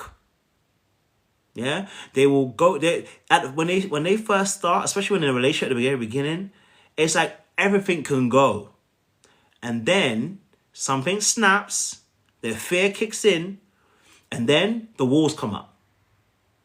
Okay, the walls come up. They show up as this amazing person. When they first start, listen, you'd be hard pressed to find anybody that tells you when they started dating a fearful avoidant, it weren't fun, it weren't amazing, it wasn't gracious, it wasn't lovely. Okay, the beginning is always bitter. It was great, but then the fear kicks in. The fear of being seen, the fear that they'll be abandoned. Because you see, here's the thing. Kanye West says something. What is hell to a non-believer? What is hell to a non-believer? And I take that example to say, I'm not going to fear anything that I don't own. You understand what I'm saying to you? So as a fearful avoidant, the only reason why they get to that place is because now it's real. The emotions that they feel towards you is real. And now they have to realize that they can lose you. That's the fear. See, I'm not going to fear if I can't lose you because I never had you. But if I have you, and now I really want you, yeah. You know what I mean? Thank you for correction. Thank you. Right? Now I feel fear. The fear is because I now believe there is something to lose. So the fearful avoidant can flex between no boundaries and harsh withdrawals. Okay? So now at the very beginning of the relationship, they don't think they can get hurt because there's nothing to fear. And then when the fear kicks, when they realize that it's getting real, they're like, oh, I can actually get hurt here. I've opened myself up. I can actually get hurt. Now the walls come up. Quick. Shutters come up. Right? Also, another thing that fearful avoidants do, they self-abandon at the very beginning. But then as the relationship goes on, they remember they got needs. They become resentful and the walls go up. Because they remember they got needs. And so the wall goes up. Because they identify. So at the beginning, they end up identifying with you. You know? And then the walls go back up again. Okay? So in the fear of being hurt, they have harsh withdrawal. But out of a fear of rejection, they have no boundaries. Okay. Next thing is they say yes when they mean no. Fearful avoidants are chronic fawners. Fawning means people pleasing. They are chronic fawners. They will fawn. The fight, flight, freeze, flop, fawn. The five Fs. Fight, flight, flop, freeze, fawn. People pleasing. They will pretend to be a chameleon. They will be a chameleon pretending to be something else when really just a chameleon. Okay? All right? And they'll say yes when they really mean no. Because again, they're afraid of being hurt. They're afraid of being rejected. They're afraid of being abandoned. They're afraid of being betrayed. So they will say that, they'll say yes when they really mean no. And also it's because they never developed a voice. They never developed a voice. In their household, it was all chaos and fear. They never developed a voice. So they don't believe that their voice holds any weight or power. It never changed anything when they were a kid, so it's not going to change anything now. So because they don't have a voice, they'll say yes to things when they really mean no. And they generally will feel fear that they're going to be hurt physically, not even just emotionally, but physically too. Okay? They often set boundaries after a trigger, not proactively. So they will set a boundary when they have been triggered to do so.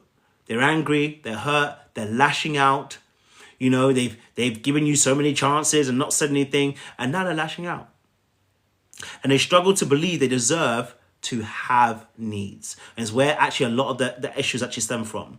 Because of their inconsistent, chaotic, and reactive way of dealing with boundaries, they struggle to believe that they're actually worthy of those needs. Their self-esteem and self-worth is in the bin.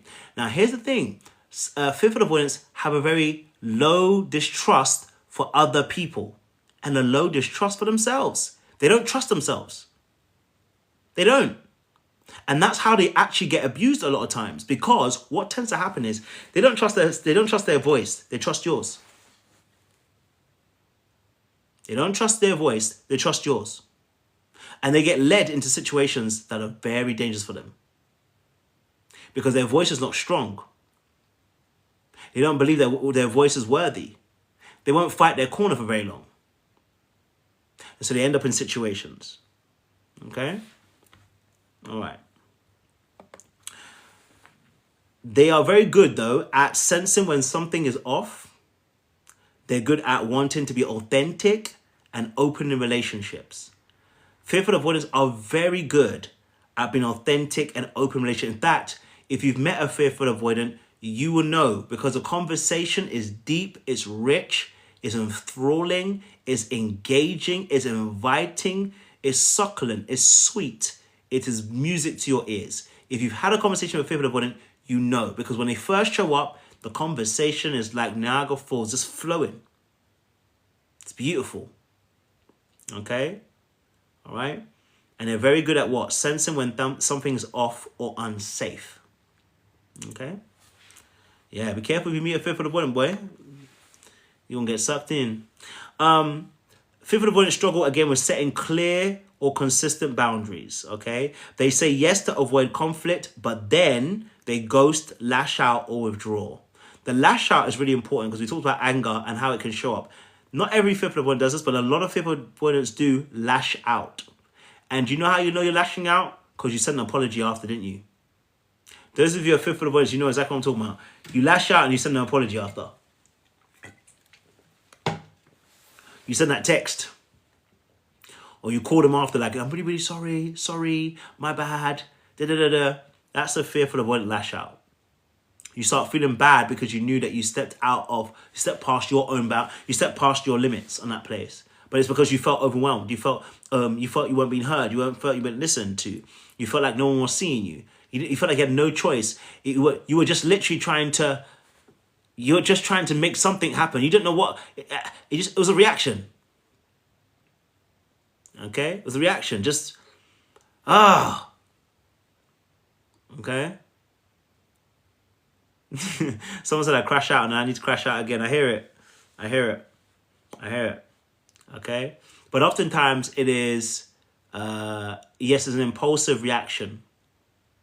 Okay? Because remember, it's going back to the childhood, which is you had unpredictable parents. Therefore, you needed to be impulsive because at that point, like you had no choice. You couldn't come up with a solution because, again, what was happening was that you had no predictability.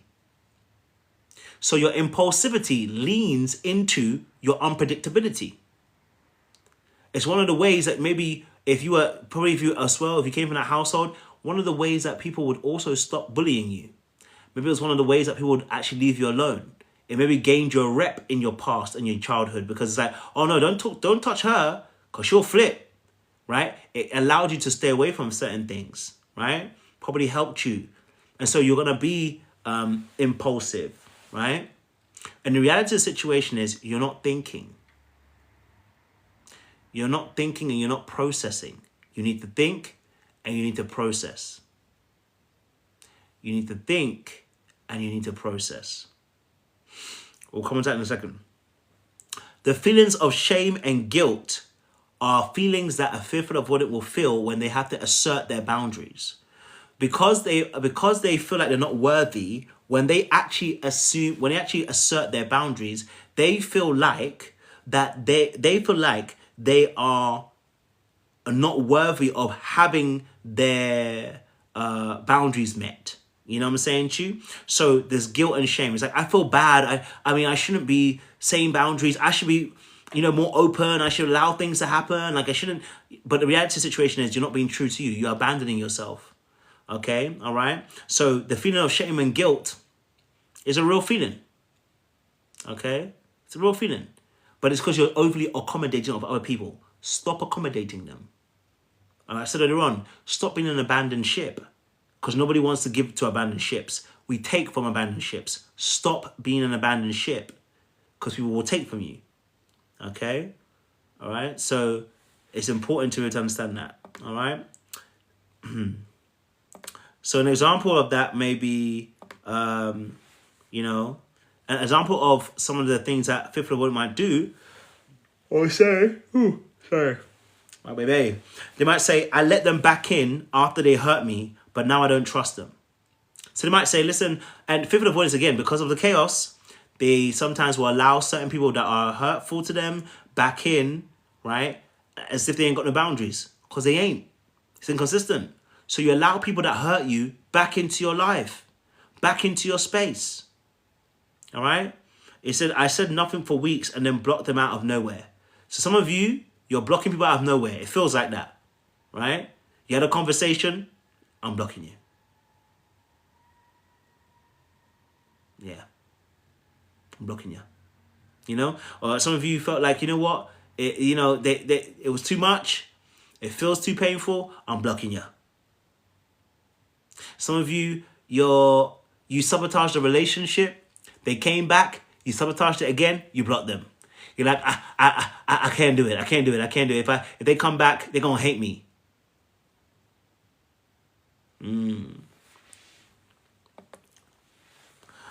All right. So fearful avoidance attachment. Okay. Whew, baby.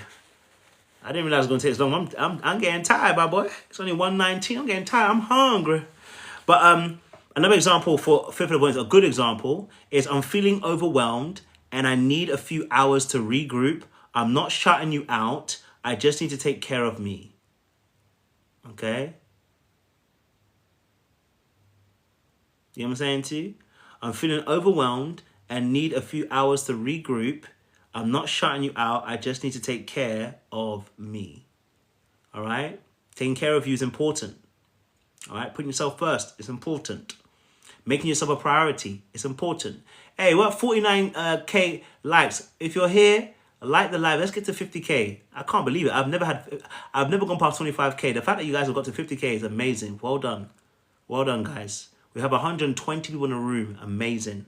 Thank you very much for this. I appreciate this. Another thing you can say is, I realize I said yes too quickly. I actually need to say no, and I hope you understand. Right? Because one thing that fearful avoidance do that is very similar to anxious people is they say yes to things and